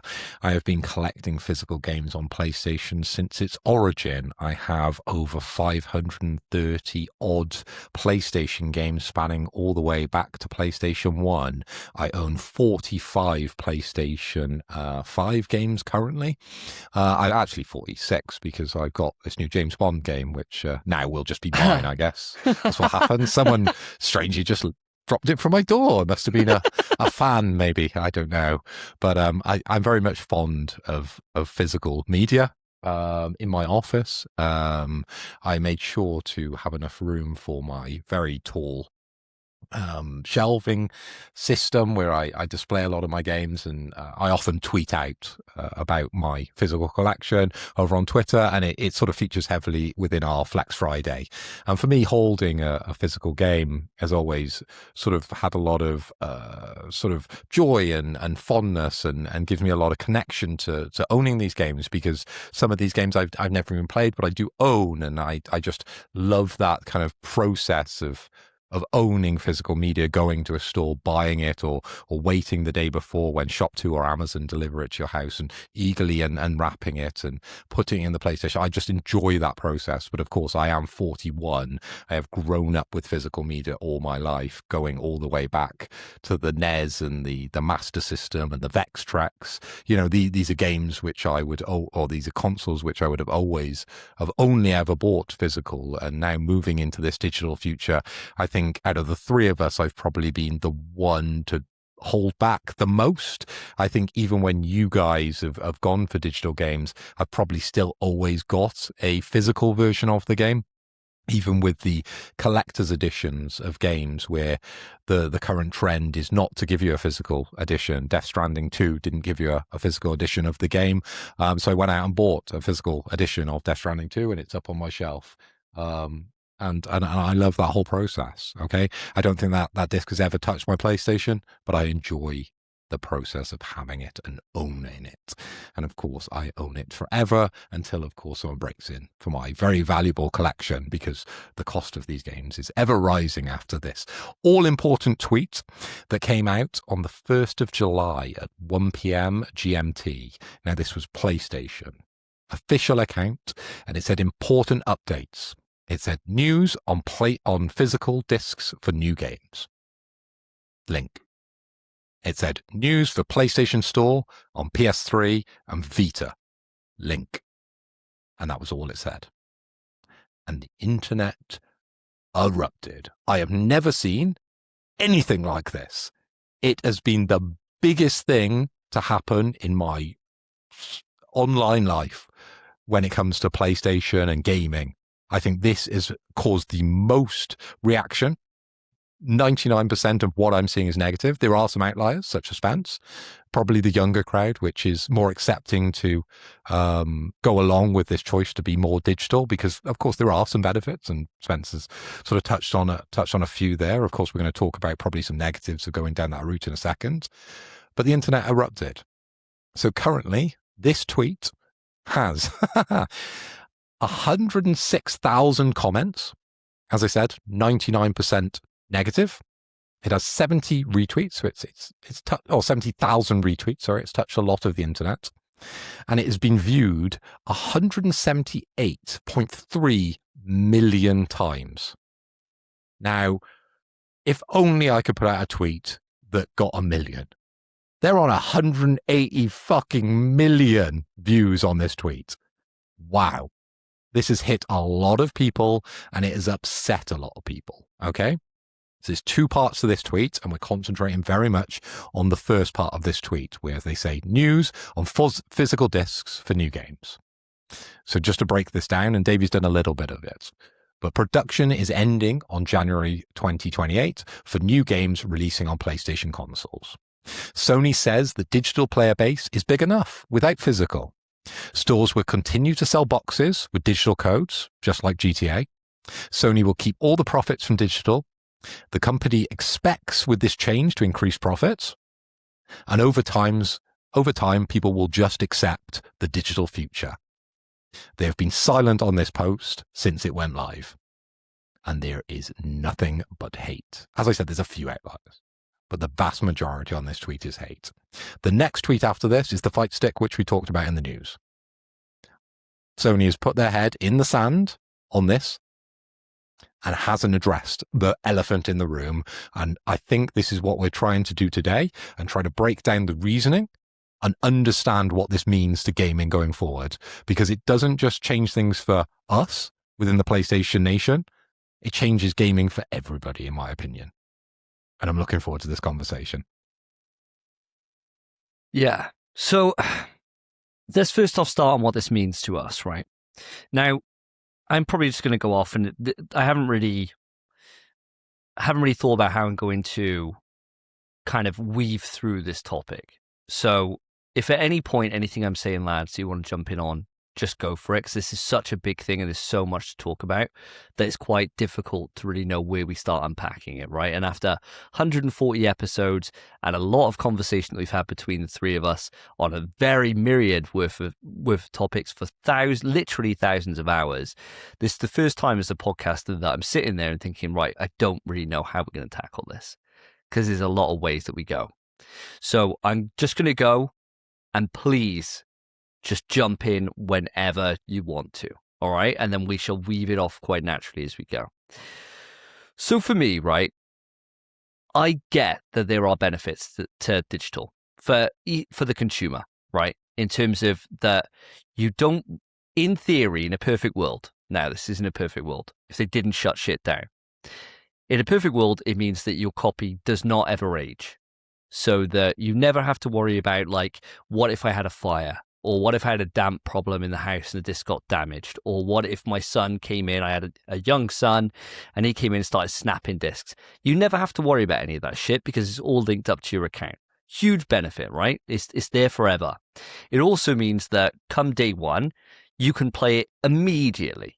Whereas at the moment, you've got to wait for the postman to arrive. You then need to install the fucking thing.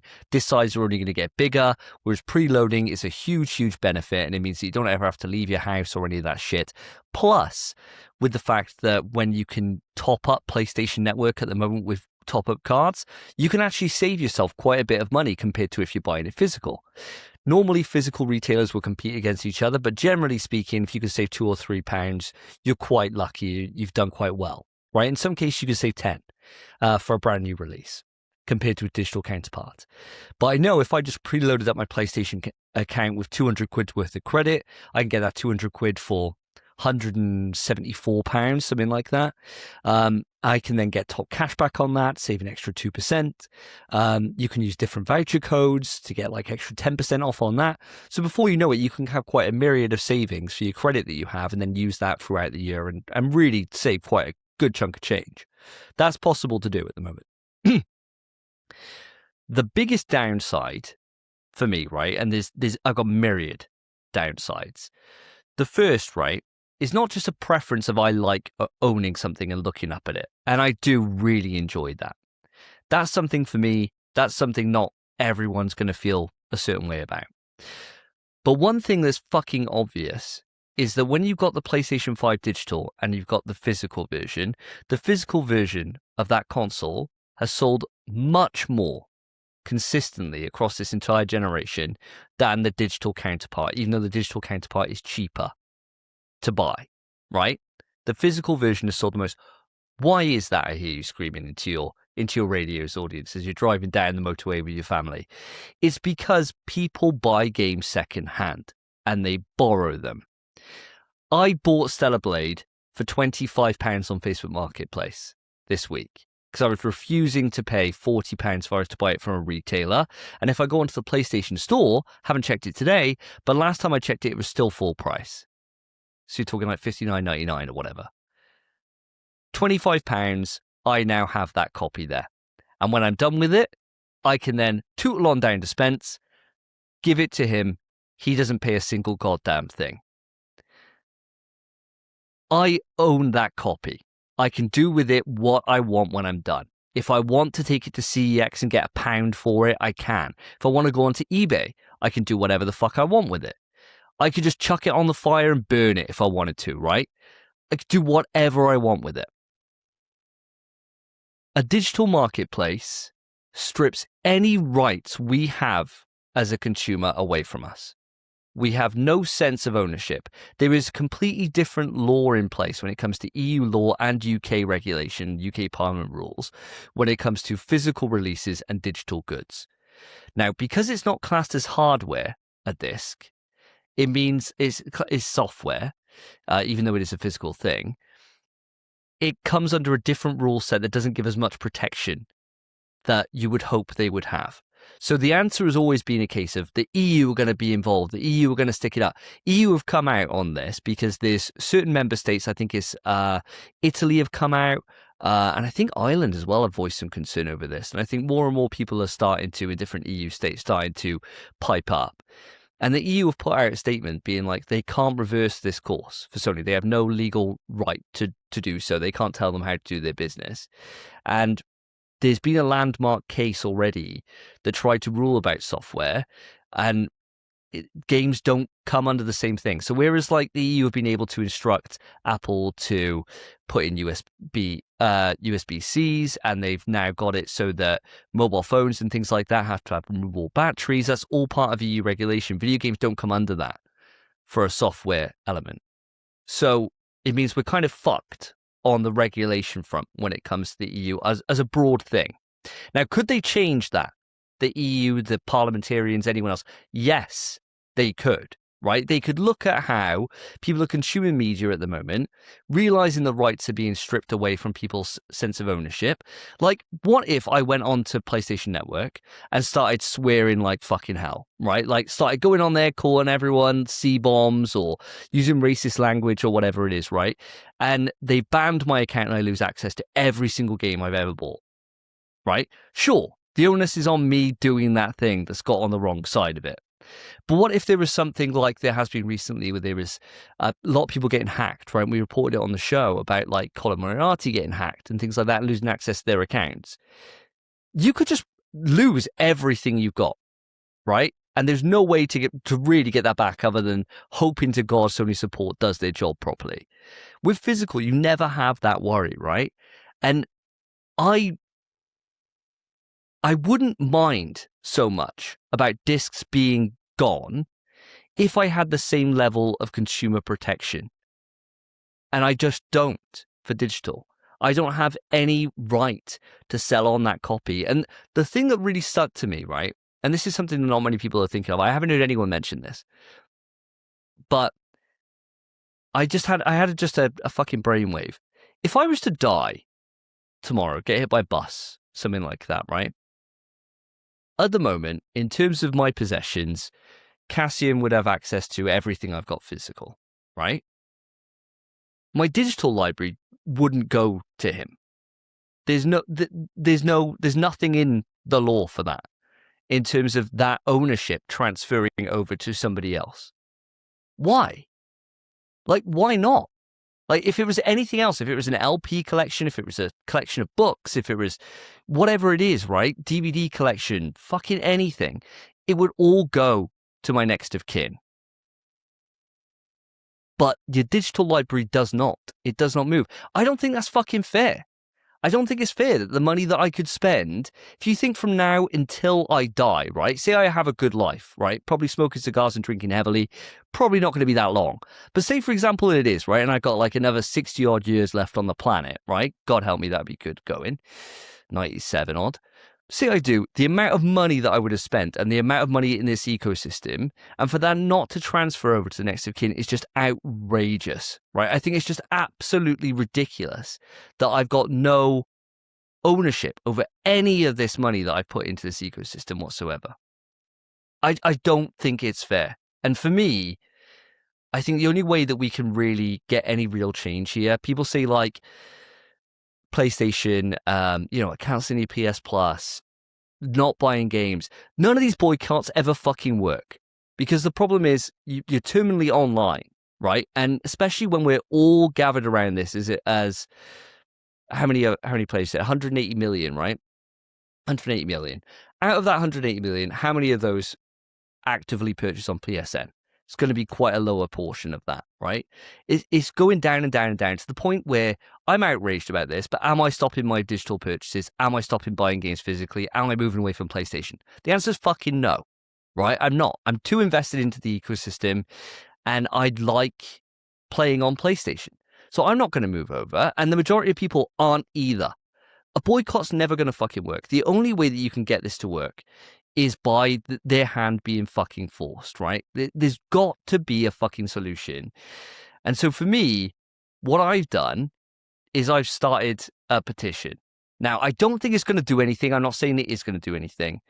But I've started a petition up to raise up with the UK government for digital rights to be re-reviewed so that there can be equal footing with physical ownership.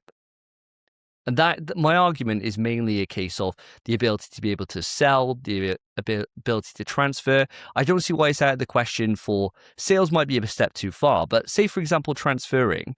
If I have a license, why can't I then give that license to somebody else?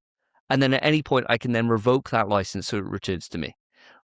Why is that out of the question? Like, that doesn't exist at the moment. There's no way I can lend my game to Spence at the moment if it's digital, other than him going on and doing console sharing, right? Which I'm sure they're going to probably phase out at some point as well. So it's like, why can't I do this kind of shit? I think the only way that you can force this kind of hand is by big government stepping in and making these companies actually look after people. Now, my current petition is going through checks at the moment, so it's not live. As soon as it is, I will be sharing that, and I'll be trying to get some fucking traction on it. Again, I don't think it's going to do anything, but it's the only way realistically that I can think about there actually being change for digital rights ownership, because it's something that people don't want to look at.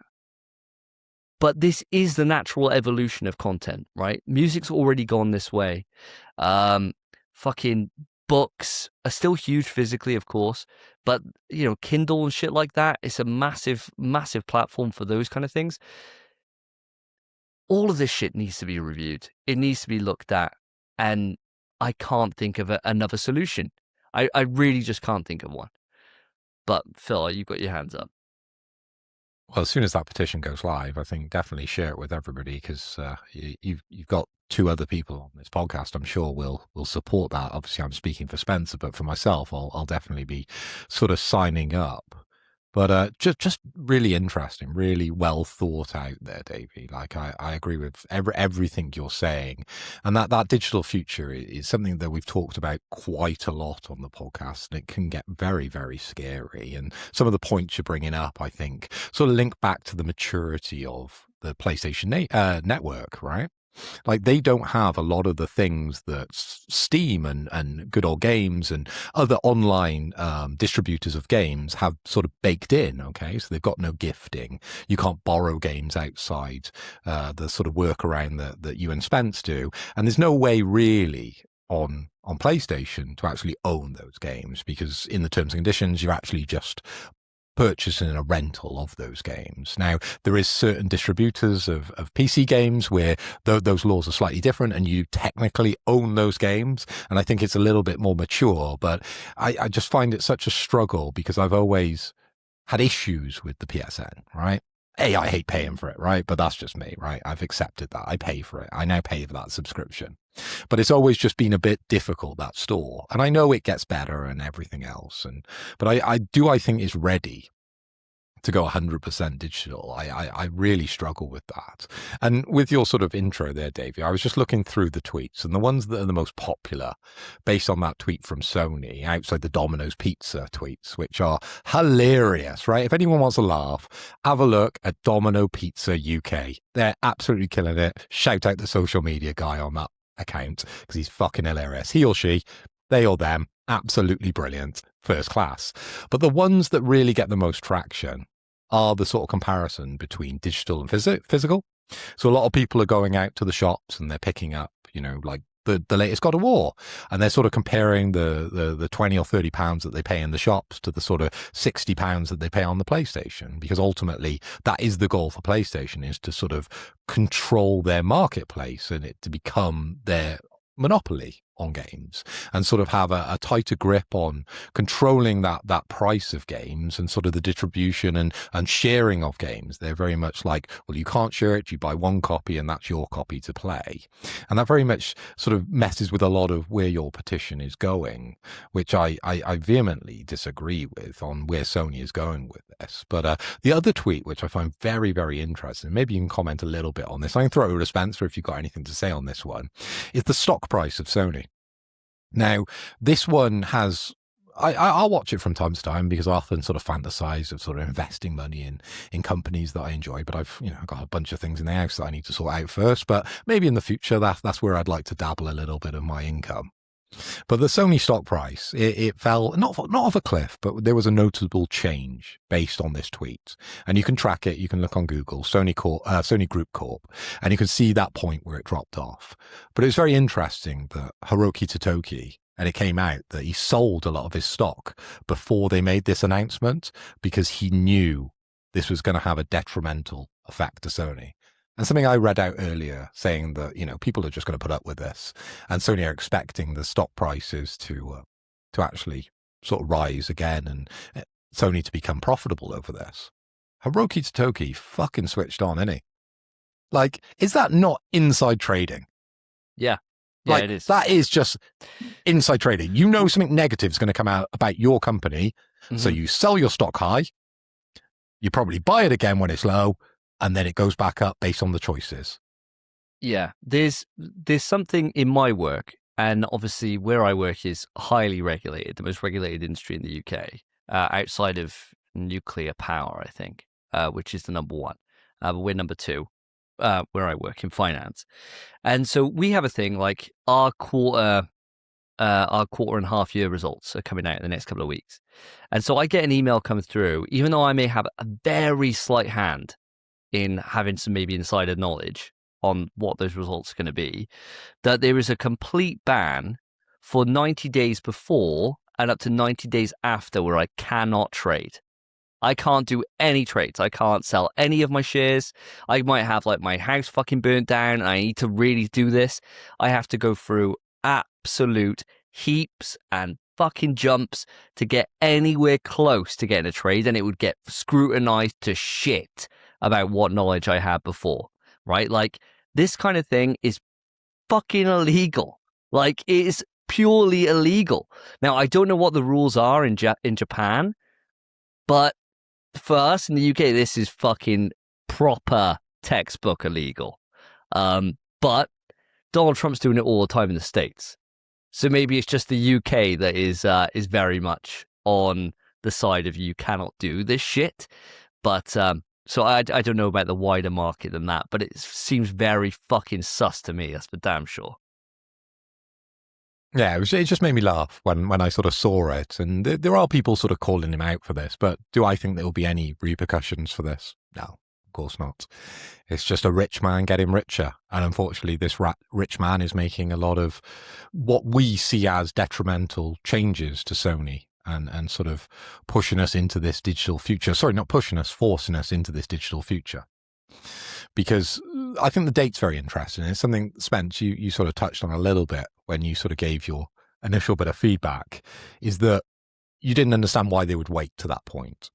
Now, I think it needs any sort of big change, a lot like what we talked about or fantasized about with Xbox removing Game Pass, is that you need a bit of time for something so dramatic to bed in within the zeitgeist of their sort of community, right? You need everyone to sort of get to a point where they make their decisions to cancel their PS Plus and, you know, they offer the 50% discount. You see that a lot on the internet where people were cancelling their PS Pluses and Sony were saying, no, stay and you can have it for 50%. I never actually tried it, but maybe I should. Maybe that's still available. Have a look. But you need some time for that to sort of bed in. So you get the people that sort of throw their PlayStation in the bin, you know, very dramatic on Twitter. They break all their discs, etc., etc. You get all the people that moan, probably a little bit like us, but still bend over and take it from Sony, ultimately. Bit like us, probably. And then you get the people that support it, right? And that grows, I think. But time is a healer, I think, with all of this. So I think that timing is very interesting for that point. And then the point of the PlayStation 6. I think it very much signals that the PlayStation 6 will have no option for discs. You can't change it for PlayStation 5 because much like Game Pass, Xbox has already given us that. PlayStation has already given us access to discs and the joys that discs hold. It's already given us a disc tray, as Davey talked about earlier, the demand for those trays and those attachments for the Pro. And I found it incredibly difficult to get that at the time that I wanted it, purely because it was sold out everywhere. Because there were so many physical collectors that wanted a physical way to play on their PlayStation 5 Pro. And I managed to get one. I was over the moon. So they can't change it with PlayStation 5. There's going to be some games that have the cojones, the balls, like Rockstar, to be able to say, yeah, we're going to have that slight cost saving and not putting our disc and that risk and everything else that we talked about in the last show about not having a disc.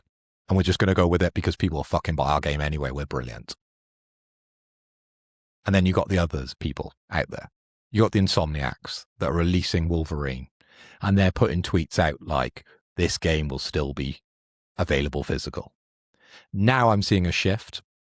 I'm a marketeer. I always look at it through these rose-tinted glasses of marketeering, where everybody is now marketing towards physical discs on PlayStation 5. And I find that an incredible, just little tweak within their messaging. And it might just be me. It might be all personalized towards what I want on the internet, because that's the way the internet is going. It's all one-to-one personalization rather than one-to-many. You're seeing what you want to see on the internet rather than what people want to show you. Things are changing. Times are changing. And I think this is going to be our future, as Spencer said, and we can't avoid it. But what we can do, and what some people have been doing, much like Davey has been setting his own wheels in motion, is there is a petition over on change.org to don't kill the disc. So we need to tell Sony to keep physical PlayStation games. And the last time I looked on that, and I have signed up myself, what good is it going to be? But hey, whatever. They've got over 300,000 people supported, verified signatures on this petition. To just a hand to Sony, just to let them know that we think you're doing the wrong thing. But much like what we talked about with Xbox earlier, when you're in the boardroom, when you're at that level and you're looking at the numbers, and globally, people are moving towards digital. Not necessarily in certain regions where people are used to buying physical because they've lived in a world where you can buy physical, shops are available. But in these places where you can't just walk down Tesco's and buy the latest God of War. You know, those are the places where I think digital is far, far stronger. And maybe they're skewed a little bit when they're looking at the spreadsheets, but that's the future they're seeing within the way Sony progresses and moves forward. And it's so hard for me to admit, but I think ultimately it's probably the right way for Sony to go. And I say it with a tear in my eye because I've grown up with physical. I love physical. But look at Steam. Look at PC. I got my PC games that I have physical so close to my heart. I've got my Half-Life discs. I've got my World of Warcraft discs. I've got my Portal disc. All original. Command and Conquer. And they're all up on my shelf. And I look at those with very fond memories like I do with the PlayStation. But they're distant memories. Because Steam made that shift away. PlayStation is now catching up with that change. And I understand the timings of this being at the PlayStation 6. And it makes sense to me. But it doesn't forgive the stuff Davey's gone through, the maturity of the store. We need these options. We need proper ownership. We need gifting. We need to be able to borrow these games. If Sony can sort out all that shit, that's the future, unfortunately. Spence, you had your opening thoughts, but I haven't got any further. Before I add any more onto it, I'll come across to you for anything. All right. It's hard to add more, I'll be honest. But it does make me think also just about, obviously this was always the future. It was always bound to happen. And like you said, Phil, it almost definitely does coincide with PS6. Guaranteed to, really. I keep thinking about the old video. Do you remember when there was that Xbox news about lending games? And then Sony just showed them passing a game to each other. That's gone. Their own video about how easy it is to lend games to each other is gone. Their own method.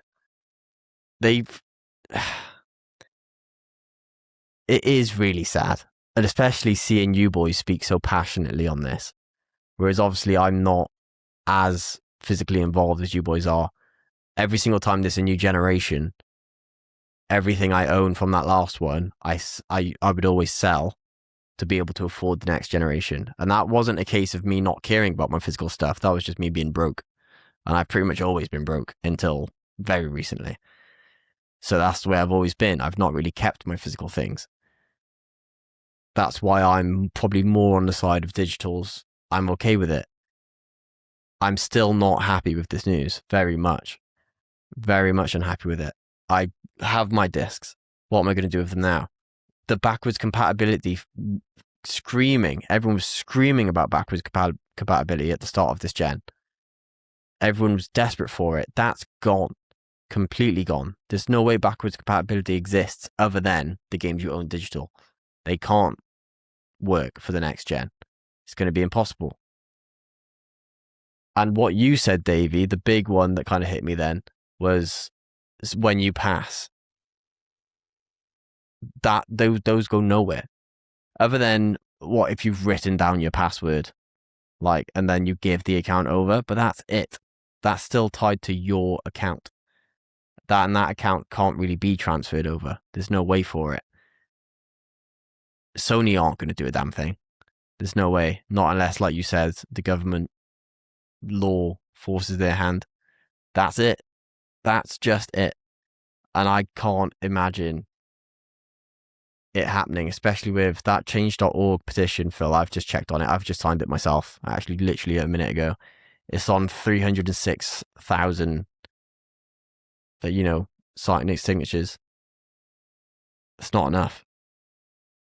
And I don't think I'd really be surprised if it hits a number that will be enough. It's just the future. And with Rockstar, honestly, forgivable because it's GTA. They can do what they want, which is a shame because they shouldn't be able to get away with it, but they are. Sony making it everything definitely should not be able to get away with that. Not a chance. All these bloody manufacturing factories are going to be off with the wind. They're going to have to shut down probably. A lot of people lose their jobs over this as well, but Sony are making more money. It's not good. No. It just can't be good. No, it's really not. It's fucking so sad.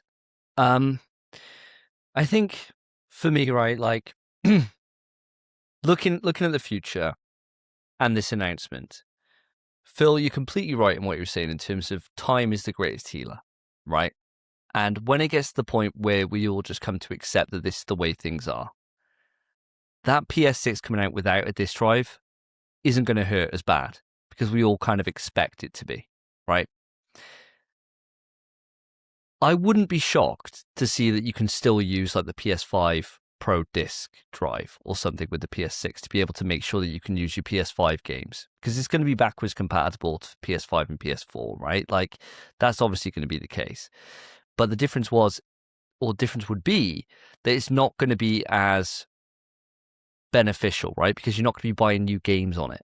So then it's just a case of do you still need to keep your PS5 knocking about or not? And it would save you having to do that. So it's not going to have the same drive for people to get it, pardon the pun, as the PlayStation 5 Pro does at the moment.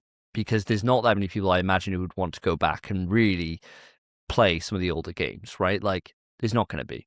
And when you factor in that there's the rumored handheld that's coming alongside it, having digital, as you were saying, Spence, like with the Portal, it makes a lot of goddamn sense, right? You can play your games wherever you are, right? Like I get all that stuff. For me, it's just choice, right? Choice being ripped away from us. And it was a certainty. Like it was a certainty. It was going to happen, but it doesn't make it any easier, right? And we've been saying for a long time that we are the minority. We really are. It just fucking sucks, man. It just really fucking sucks.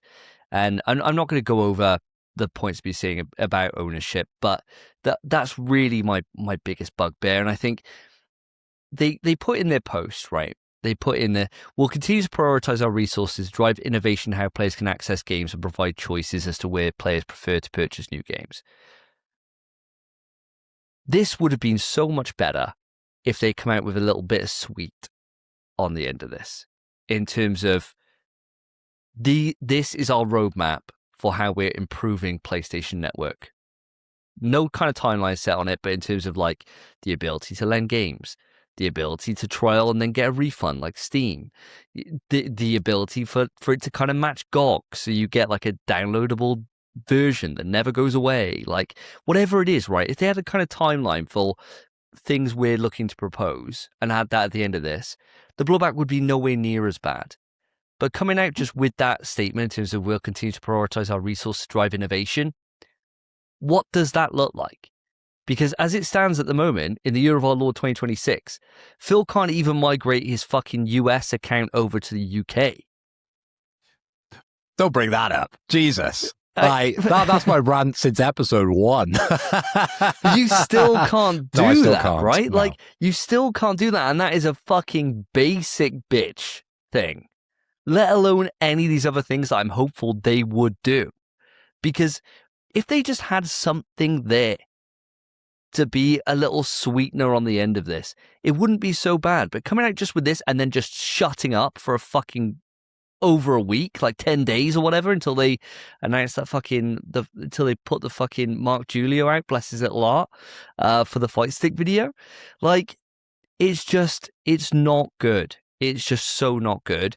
And it's going to take such a long time to be able to bring people along and show them that you just have to do a lot more work to really bring it up rather than having something there to just give people a ray of sunshine, right? Like, yes, we're stopping the secondhand game market, right? Which is a massive deal. CEX are probably fucking shitting their pants, right? They're thinking, fuck, we're going to be out of fucking job. All these different places to resell on, all going to be fucked, right? Because you will never be able to take your box with a code in to CEX. Like, that's never going to be a thing anymore, right? Like, so all the secondhand market is completely wiped out, right? Like, retailers would be okay because they'll still have a box with a code in. So people that want to keep the boxes, awesome, right? Like, I won't. Like, what would be the fucking benefit to me as a consumer waiting for it to be delivered when I could have preloaded it for the same fucking code? It makes no fucking sense, right? There's no fucking benefit at all, other than just having a fucking box hanging about. If they just come out with a fucking proposed improvements to PSN, I could get a little bit more on the line with this, right? Because the disc is cool, right? Owning it is the bigger deal. And being able to then lend that to people or buy them secondhand. That's what I get from it. So if I can't do that, show me the fucking what you're doing to improve it. Show me this innovation. That's what I want to know to stop it feeling so shit. Because at the moment, it's just taking everything and giving nothing back on the back end. Now, this wasn't the only part of that tweet, was it? There was two parts to the tweet. The first part is what we've discussed. And we talked about how insensitive, I suppose, some of the Microsoft tweets are. But I found this one particularly insensitive and just not timed at all correctly because they put them together. Now, this tweet refers to news on PlayStation Store on PS3 and PS Vita. Okay? I'm just going to read the short intro that I have around this. So Sony, they announced the PlayStation Store on PS3 and PS Vita will close in the UK and most regions in July 2027, meaning players will no longer be able to buy games or DLC on those systems. Previously purchased content will remain available to download for the foreseeable future. The closures will begin early for PS3 in selected regions. Sony says an aging system can no longer support the security and payments updated required. Okay, so that's kind of their loose excuse for closing down their store. So, just to recap, in the first part of your tweet, we're saying you're now moving to a digital future. In the second part of the tweet, they said, we're taking away your ability to buy on this store. Isn't this just the future? It's just foreshadowing of what's going to happen in 10 to 20 years when we're on episode 1000 and we're looking back and we're going, oh, Davey, remember the PS6 days when I bought everything digital? They're closing down the store. I can't buy any more. It's going to happen. It's one of those things, right, where the PS3 store is a pile of fucking shit. It is an absolute bag of wank. And the Vita store is no better because it runs on the same thing. They are fucking shit. They are complete shit. I'll give one prop to Sony on this. One, before I lay into them, right? They were going to shut this store down about 3 years ago. And everyone raged against it and they postponed it, right? It was inevitable it was going to close. And it is fucked. It is completely shit to go onto that store. It is a terrible experience for everyone. At the moment, to buy anything off it, you have to top up with PSN credit to be able to even do it because you can't buy anything with your bank details on there. It is fucked, right? It is completely fucked. What they should have done, which would have given a lot more fucking faith to it, is just have the ability to just port the games from that onto the current store that then you could still go onto your PS3, connect up to your PSN and download them from your purchases. Why can't I just buy them on the PS5 store, even if I know that they do not work on that console? Like, that would make the most fucking sense to me. to just have the ability to be able to go on there and search PS3, and it has a big warning up there, this does not play on this system. By purchasing this, you will need to download on PS3 and Vita, right? Like, that makes sense. I'm not saying that Sony are going to sort their backwards compatibility with PS3, because they never are. That is just, they're never doing it, right? They're just fucking never doing it, right? At this point, like, they can't, for whatever reason, they just can't do what people on PC have done and cracked these games off and got them in HD and all this shit. Like PS3 Wired and all these different places that we're all played PS3 games in the past. They seemingly can't do it with their host of engineers. But why not give me the ability to be able to go on to even a fucking desktop, right? Onto my PC, go on to PlayStation 3 store, it'd just be there and just be like, yeah, there you go. I'll add that in. I can just download that and then just go onto my PlayStation 3 and install. Why? Because there's a load of games, not as many, obviously, but there are games that are only digital on PS3 that people will not be able to have. And that's the same for the Vita, right? They didn't make all carts for every single game. All the big ones, you are absolutely fine. You can find them in CEX. You can find them online. No problems whatsoever. But if there's a little digital game, you're fucked when this is gone. That game is wiped out of reality, right? There is no way to play it unless you pray to God they're released on the Xbox store. Because if it's released on the Piracy. Well, piracy, yes, of course. Piracy is going to be the answer for a lot of this, I think. Yes. But if you were trying to buy it legally and get trophies and do that kind of stuff, you were just completely fucked.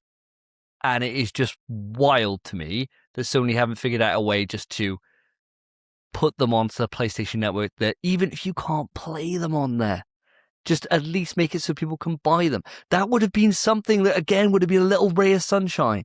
Instead, it's the easy option that's just fucking shut it down. And you'd hope going forward that because PS4, PS5, PS6, you'd assume, are all running off the same architecture in terms of like the SAW and shit like that, that this will be a fine problem and they've sorted this out for the future. But you've got to have a lot of fucking faith in PlayStation to have that mindset.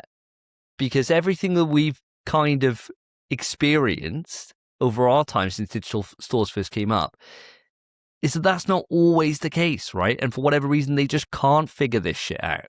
And it's just fucked.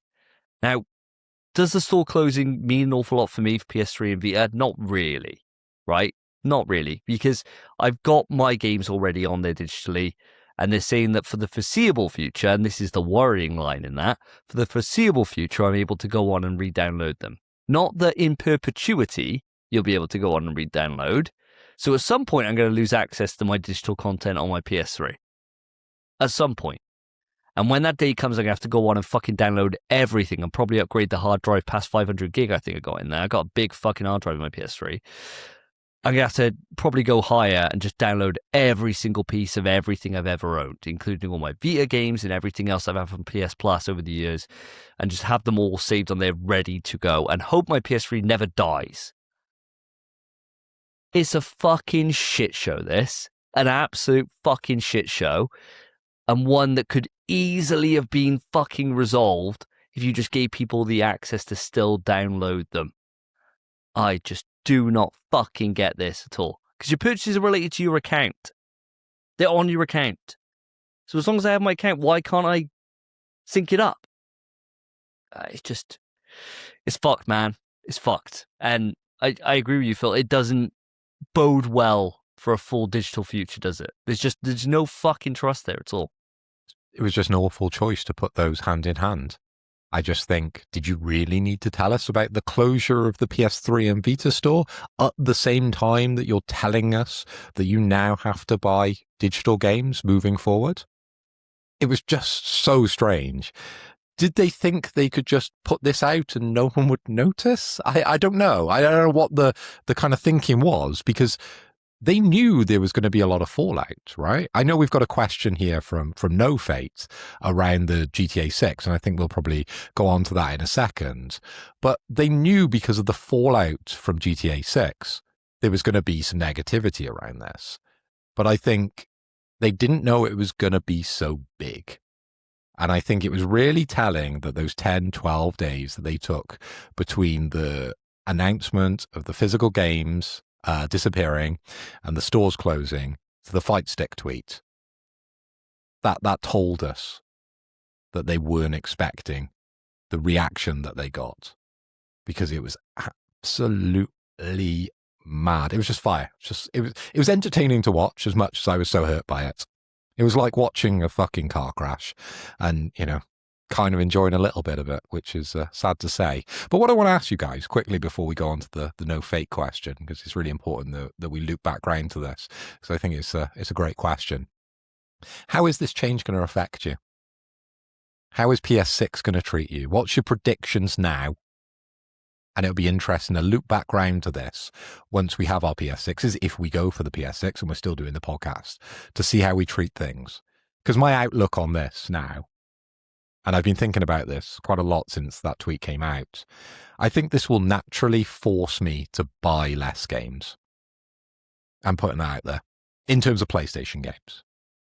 Okay, of course, I'll still buy the God of Wars, I'll still buy the big games that come to PlayStation, the Uncharted, the Last of Us, etc., anything Kojima's doing. Of course, I'm going to want to play those on PlayStation because that's the best place to play them. And I'll buy them digitally and I'll suck it up. I won't buy the case. There's no point in it. I would just buy them digital. But I think because of that faith point that you made, Davey, now that we would have to have in PlayStation, where they're not going to suddenly change their architecture again and then shut down these stores in the future, I think the day-to-day games, I'm probably going to go for a store that I trust a lot more, that has been going since the dawn of time. I'm probably going to move slightly more for my general gaming towards a PC future. I'm still going to have PSN, obviously. We're still going to have the subscription to Sony. We're still bending over and letting them fuck us for that. So I'm still going to get the access to the free games, which will be great to play, right, on PS6. But I think the general games, if there's an option, if it's not multiplayer, if it's something that we can't play cross, or if we can play cross-play, even better, I'll play it on PC. I think this will naturally make me want to buy games on a cheaper marketplace, which will be PC, than PlayStation, because I can't see Sony going down the same route as Steam and making the digital stuff a little bit cheaper to kind of entice you onto it. They're going to stick at the top end prices. But I still think I'll be suckered in with the big names, as I said, The Last of Us, the Uncharted's, the next Spider-Man game. I'm going to want that on PS6. So I see that as my future. But I think in a couple of years, it'd be really nice to look back and see where it falls. But I want to come to Spence. Spence, what do you reckon? Is anything going to change for you? It's hard to say, man, because ultimately, no. That's the thing. Ultimately, I'm still going to be buying games. As long as... it really depends on, as long as, like Davey, you said earlier, as long as they keep the console sharing going about, really matters, but they won't. Day one gone, PS6. Yeah. I'll put it out there. Gone. Definitely getting gone, because it is like where we could pay if we wanted to. We could literally just be like, oh, I'll chuck you half, you buy it, we could both play it. We don't actually do that. We just buy a game each. It's, oh, well, you buy games and I play them. That's the way it usually works. But every now and then, I might buy Liza P, I might buy James Bond. But you bought Pragmata? Pragmata, there we go. Now I got money now, I've been buying more games. But I'll say the PS3 store and the PS Vita store shutting down really doesn't affect me much. The only thing that's going to make me do is the day it shuts down, I am modding my Vita. 100%. I am modding my Vita. The only downside, and the reason I have a Vita, is because I want to earn trophies on it. And if I mod it, I know there are still ways to earn trophies. I wouldn't, though, because I wouldn't want my account getting banned. I wouldn't do that. I will mod my Vita, though. If PlayStation, if you're watching this, ban me. I'm modding the Vita. And it's because of you that I'm modding it, because I love my Vita. I never would have. I wanted to this whole time. I'd never do it. I'm going to. That's it. And the PS3, that's fine. I don't have that many PS3 titles. That doesn't affect me that much. But I think for the future of PS6, I don't think it is all gloom. I know what we've been saying. But where they've heavily introduced the classics, this generation. I think they will focus on the classics coming over. I think we will have access one day to the PS3 games we've purchased on our PS6. I think we kind of have to, otherwise it's fucked. I think they have to do that at some point. I'm being optimistic, but it makes sense with the way they've been phasing the classics into the catalog. We get them free every month, or on premium anyway. Fucking hell, yeah. But surely they'll make options to buy them at some point, and then that might be what it is. But I don't know. And am I going to not get a PS6? No, I'm going to buy a fucking PS6. Am I going to buy my game digitally? Yeah, of course I am. Of course I am. I get vouchers in work for PS credit. Of course I'm going to get digital games. It's fine. But it just is what it is, man. It's just sad. Yeah, very sad day. And it is what it is, ultimately. We're all going to have to accept it at a certain point. But it was just very interesting what you said, just around the Vita point and trophies.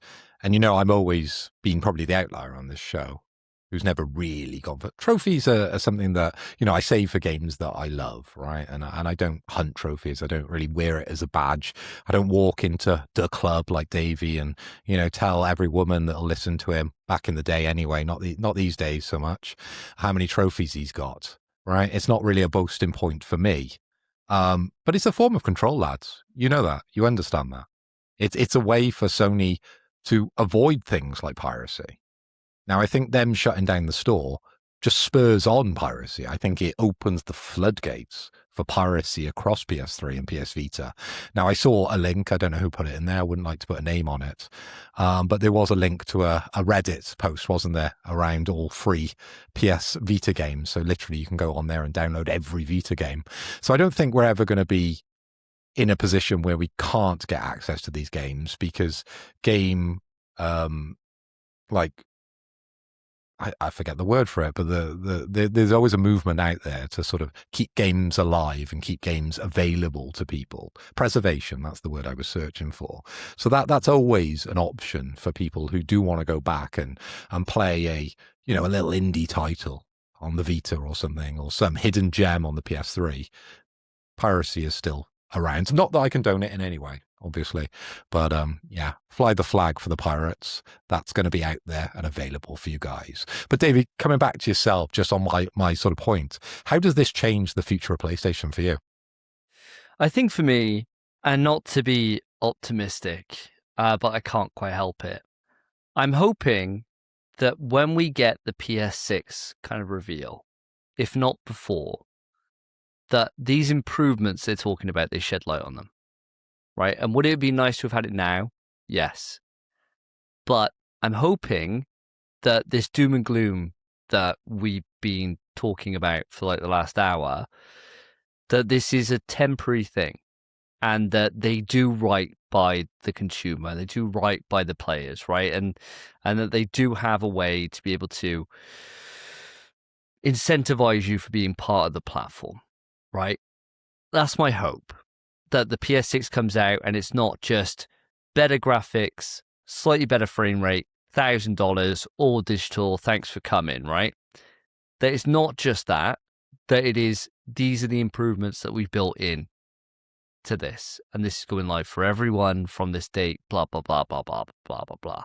Like, give me a reason to be excited about moving over to digital, right? Like, give me an incentive. That's what I'm hoping for. Proof's in the pudding, right? In terms of, will it change how I play games? Fundamentally, no.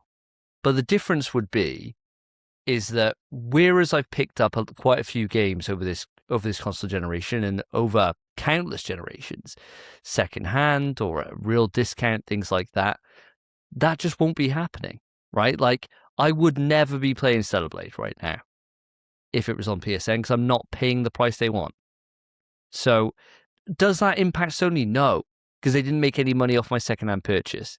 But in terms of me as a gamer, I would be missing out on these experiences, right? And that would mean then going into the second of a franchise, I'm probably not going to pick it up because I won't have played that first one. So that it will have that kind of impact for me personally. But in terms of purchasing games and playing a lot of games and things like that, no, I'll still probably be doing that on an all digital ecosystem. I'll just suck it up and just get used to it, and it's just be the new normal. And I'll look back and think, oh, remember when we had discs? Much the same way that I look fondly back at manuals, right? Like, does that change my purchasing decision? No, but I look fondly at them, and it would be the same with discs. I don't think anything fundamentally would change in that way, but it would probably close down my access to a lot of franchises that otherwise I've gotten into because I've got them later in secondhand bargain purchases. And that would have a knock-on effect of how much I've spent within the ecosystem. And that's kind of where I'm going. Yeah, I think we're all going to be a little bit more selective, though, aren't we? Because we are going to be paying a premium for our games now instead of a discount. You know, sometimes you can go on Amazon or Shop2 or any good retailer, and probably some bad ones that are out there, and you get like a 20 or 30 pound reduction in games. Even close to release, sometimes you get like a tenner off, which is ridiculous for physical. And that's always a little bit of a treat, a little bit of a cherry on the top, isn't it, when you find those bargains online. Now all that will disappear. You know, unfortunately, it is just pay up the price Sony's going to have. And I can't see them, as I said, going down the Steam route where they, you know, price things at a reasonable level. Obviously, Steam has got more and more expensive as time has gone on. But I remember in its inception, part of the reason to be digital on Steam was it was a lot cheaper to buy them digital. But here we're in opposite world with PlayStation. It's more expensive to buy digital. So we're just going to have to suck it up. And I think just be probably a lot more selective. And I totally agree with you, Davey. I don't think taking the risk on games is going to be as prevalent. You know, there's so often where we'll dive in on Onimusha, for example, right? Probably jumping in at number 4. You probably wouldn't do that in a digital future because you don't know the game well enough to be able to warrant the 60 or 70 pounds or maybe even 80 pounds for that game when the PS6 comes out. I think we're just going to buy slightly less. I think we were on 50 odd when we quoted how many games we got on PS6. I think that number will drop. But then even if I look at all the games that I've owned over PlayStation, after PS3 it has slowly been decreasing anyway, but that naturally I suppose comes with age, unfortunately. I do just one final thought on this is one thing that we haven't put into much thought. Obviously, they're still going to be selling the codes in boxes at retailers. So it will be interesting to see if there is still the case that, yeah, it might be a bit pain in the arse getting a box with nothing in it, right? And it might feel fucking pointless. But there is still that chance that, you know, give it a month after release or whatever, on Shop2, they've got all these fucking boxes knocking about that people haven't ordered, right? And so they still may be selling them off for cheaper. There's a chance that we can still get the games cheaper new from a physical retailer. So there is still that. They're not at least wiping that out from existence. So that is one good thing as a consumer. But the proof will be in the pudding. Do you not naturally think this will have a knock-on effect and less people will stock PlayStation games because of it? I think your independence, there's one based in Wales, isn't it? I don't know why we've never linked up with those guys.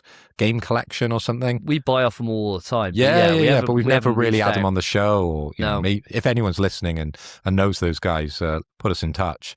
But like, those sort of producers, I think, will probably suffer the most. Your Amazons won't give a fuck, right? They'll just continue to sell them.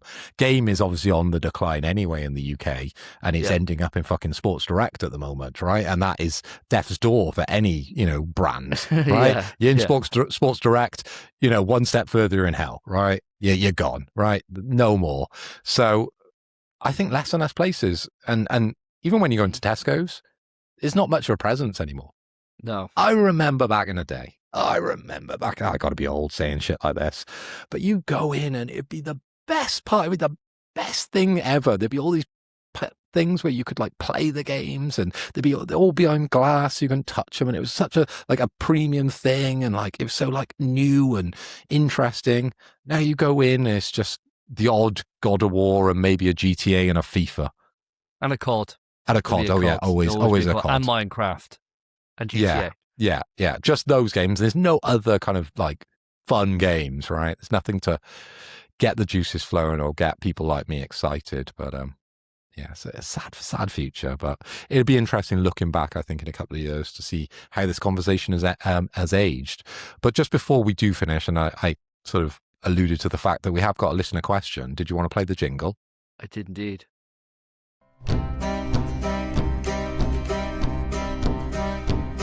There once was a show some time ago that asked 4 questions every fortnight or so. It became so rare they weren't prepared to have a versatile rhyme. Oh God, I'm scrambling now to get a word that rhymes, so how can I wrap this up? I'll take this mail and go. So No Fate has written in, and this comes from Twitter, and he says, in PS We Trust, how do you mention sex trophies without bringing up Leisure Suit Larry? Tell you what, No Fate, you're a fucking god. Because I don't know how I didn't make that link. Because I remember playing Leisure Suit Larry back in the day on my mate's PC. And it was like a blocky dude. And he's just trying to hook up women all the time. And it was just how you bed them, right? Like in terms of how you woo them. And met them at the bar. Comes up with a little picture of them. From this blonde bird in pink or whatever. And being like, God, yeah, we're going to bang her. Never could. Terrible Leisure Suit Larry.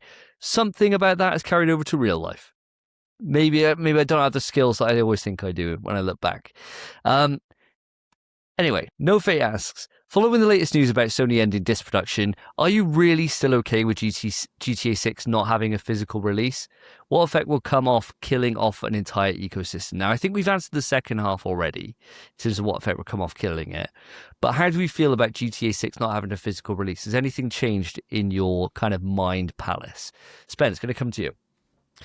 Unfortunately, no. I'm still completely fine with it because it's Rockstar's GTA. They can do what they want. It does suck, but no one was trading or selling secondhand copies of GTA anyway, because that game was still top of the charts for years and years and years. People still buying new copies. That there was barely a secondhand market because people played GTA to infinitum, to bring back an old word. So it's fine. It's completely fine. The only downside, really, there isn't one for GTA anyway. The download speed is going to be massive for GTA 6. It's fine. It's fine. I'm not happy that it's happening for everything, obviously, but for GTA 6, I think it is excusable. Mostly because it is going to be the biggest game of all time. So they can get away with it. And like, what? You're going to not buy it? Come on. Of course you are. Grow up. Ridiculous. Yeah, it's fine. It's fine. Yeah, I have to echo your thoughts, mate. I don't think my stance has changed on GTA. It's one of those things that I think we put out the argument quite succinctly last time. In terms of the reasons why they were doing it, right? I don't think it was something they had a crystal ball or anything like that. They were looking 2 years in the future. I think they were more so just thinking about their bottom line and about the demand for their game. And that's it. It protects them, like we were saying last time. It protects them from scalpers. It protects them from leaks. It protects them from loads of different things. I don't feel any differently about GTA 6 not having a physical release because I think we put it all out there last time. So no, my stance hasn't changed either. I don't know about yourself though, Mr. Toy. My stance is exactly the same. I still fucking hate it, right? We're on the PS5. There should be a disc.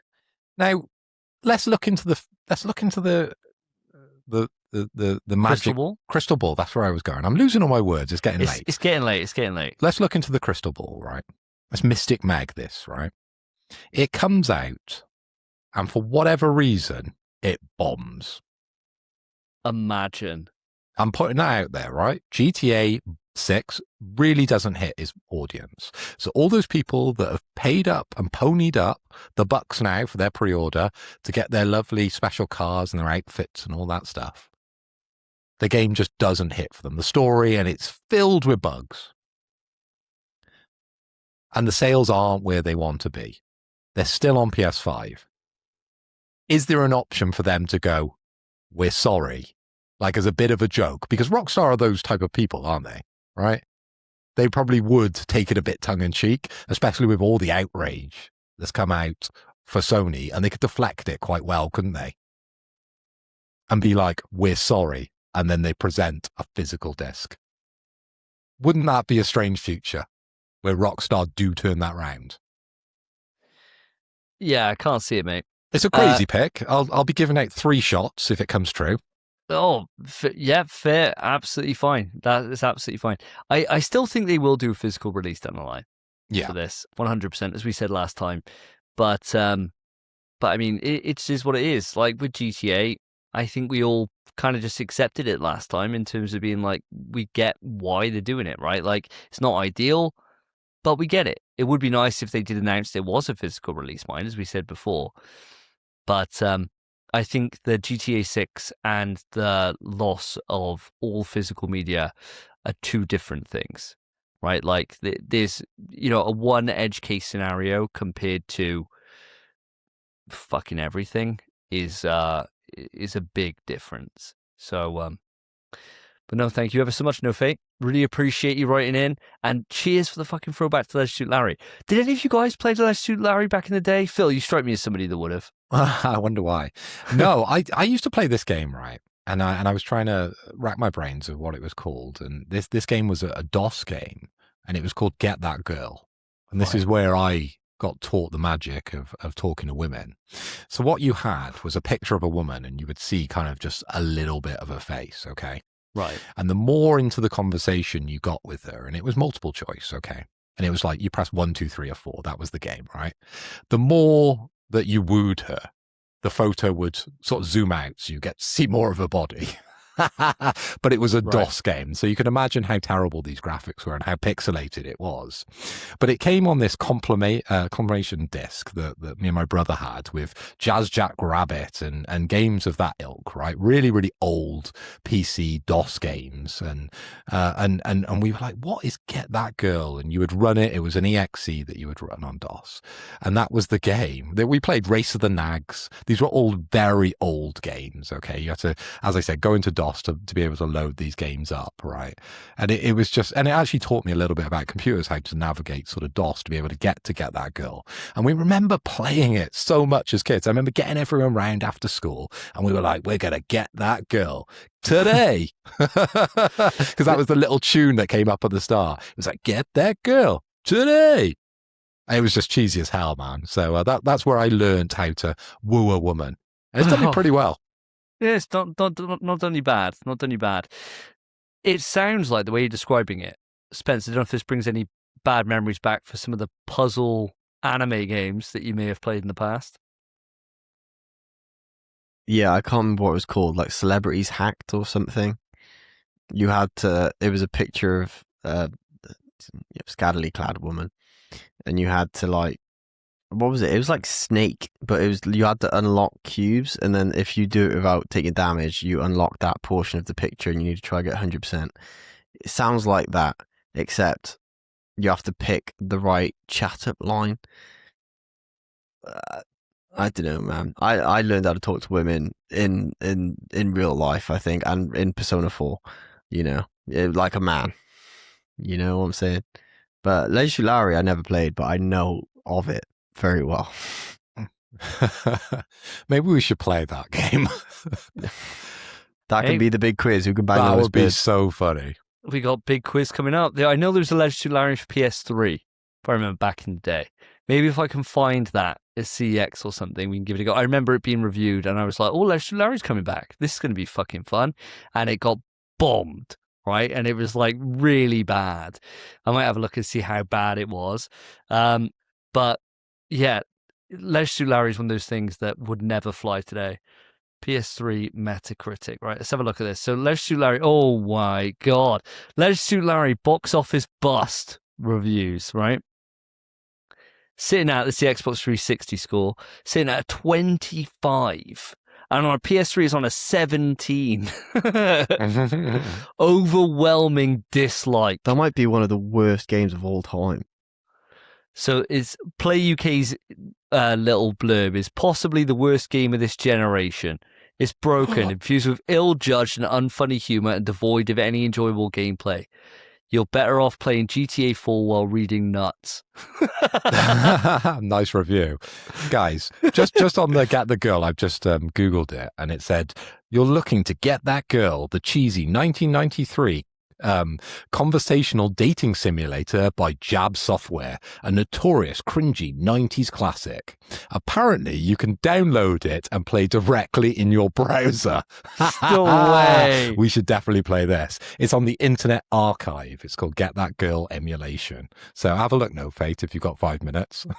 There you go. There you go. Well, with that bombshell, that brings episode 140 to a resounding, if not very depressingly bad close, because it's been a fucking tough one for us to get through today. Audience, if you've enjoyed the conversation, then thank you very much for being with us for this duration. A couple of ways you can support us. The first is to go on to your podcast service of choice, put a like onto the episode and put a rating on. We're looking for 5 stars, please. So if you can go on, put 5 stars on, it would mean the absolute world. It really does. I know everyone says this, but it really does help us stand out from the other podcasts. Us sitting on a 4.9 is like a badge of fucking quality. So thank you for everyone that has done it. Please, if we can get any of you who have not done it before to do it, it would mean the absolute world. We don't ask for any of your money for doing this. We do this out of the goodness of our hearts and for the love of doing it. For now. For now. And so it really does help. It's a really nice way to give us something back for your time. So thank you ever so much. If you want to get involved with the show, much like No Fate has, then you could join our Discord. All links are in the podcast show notes. Go in there, join the Discord, loads of us in there. And if you're feeling up to it, you have a physical collection, Flex Friday is like my favorite thing. People go on there, share different cool things they have, knickknacks. If it's Tristan, it's always a tattoo. He seems to get a new one every single fucking week. I don't know how he's got any more skin left to tattoo, that guy. But go in there and share your stuff. It's cool. It's a great little community. So thank you to everyone that is actively involved in that. And otherwise, you can write in on the Twitter, email, pswetrust@gmail.com. You can fucking go outside and shout. I'm sure that we'll hear you if you're in the South Wales area, right? Just go and scream outside your window. I'm sure one of us will hear you. All right? That seems to work every time. I've heard every single shout. So, yeah, just go on there and do that. But that brings episode 140 to a close. I've been Davey. I've been Phil. And I've been Spencer. Take care, guys. Peace. In PS We Trust is hosted by Davey, Phil, and Spencer. You can write into the show via our email, pswetrust@gmail.com. Our Twitter is @InPSWeTrust. To find each of us online, follow our Twitters, @SSJDavey, @PhilipHoy, @SpenPie_. Thank you for listening. Take care of yourselves. Take care of each other. See ya.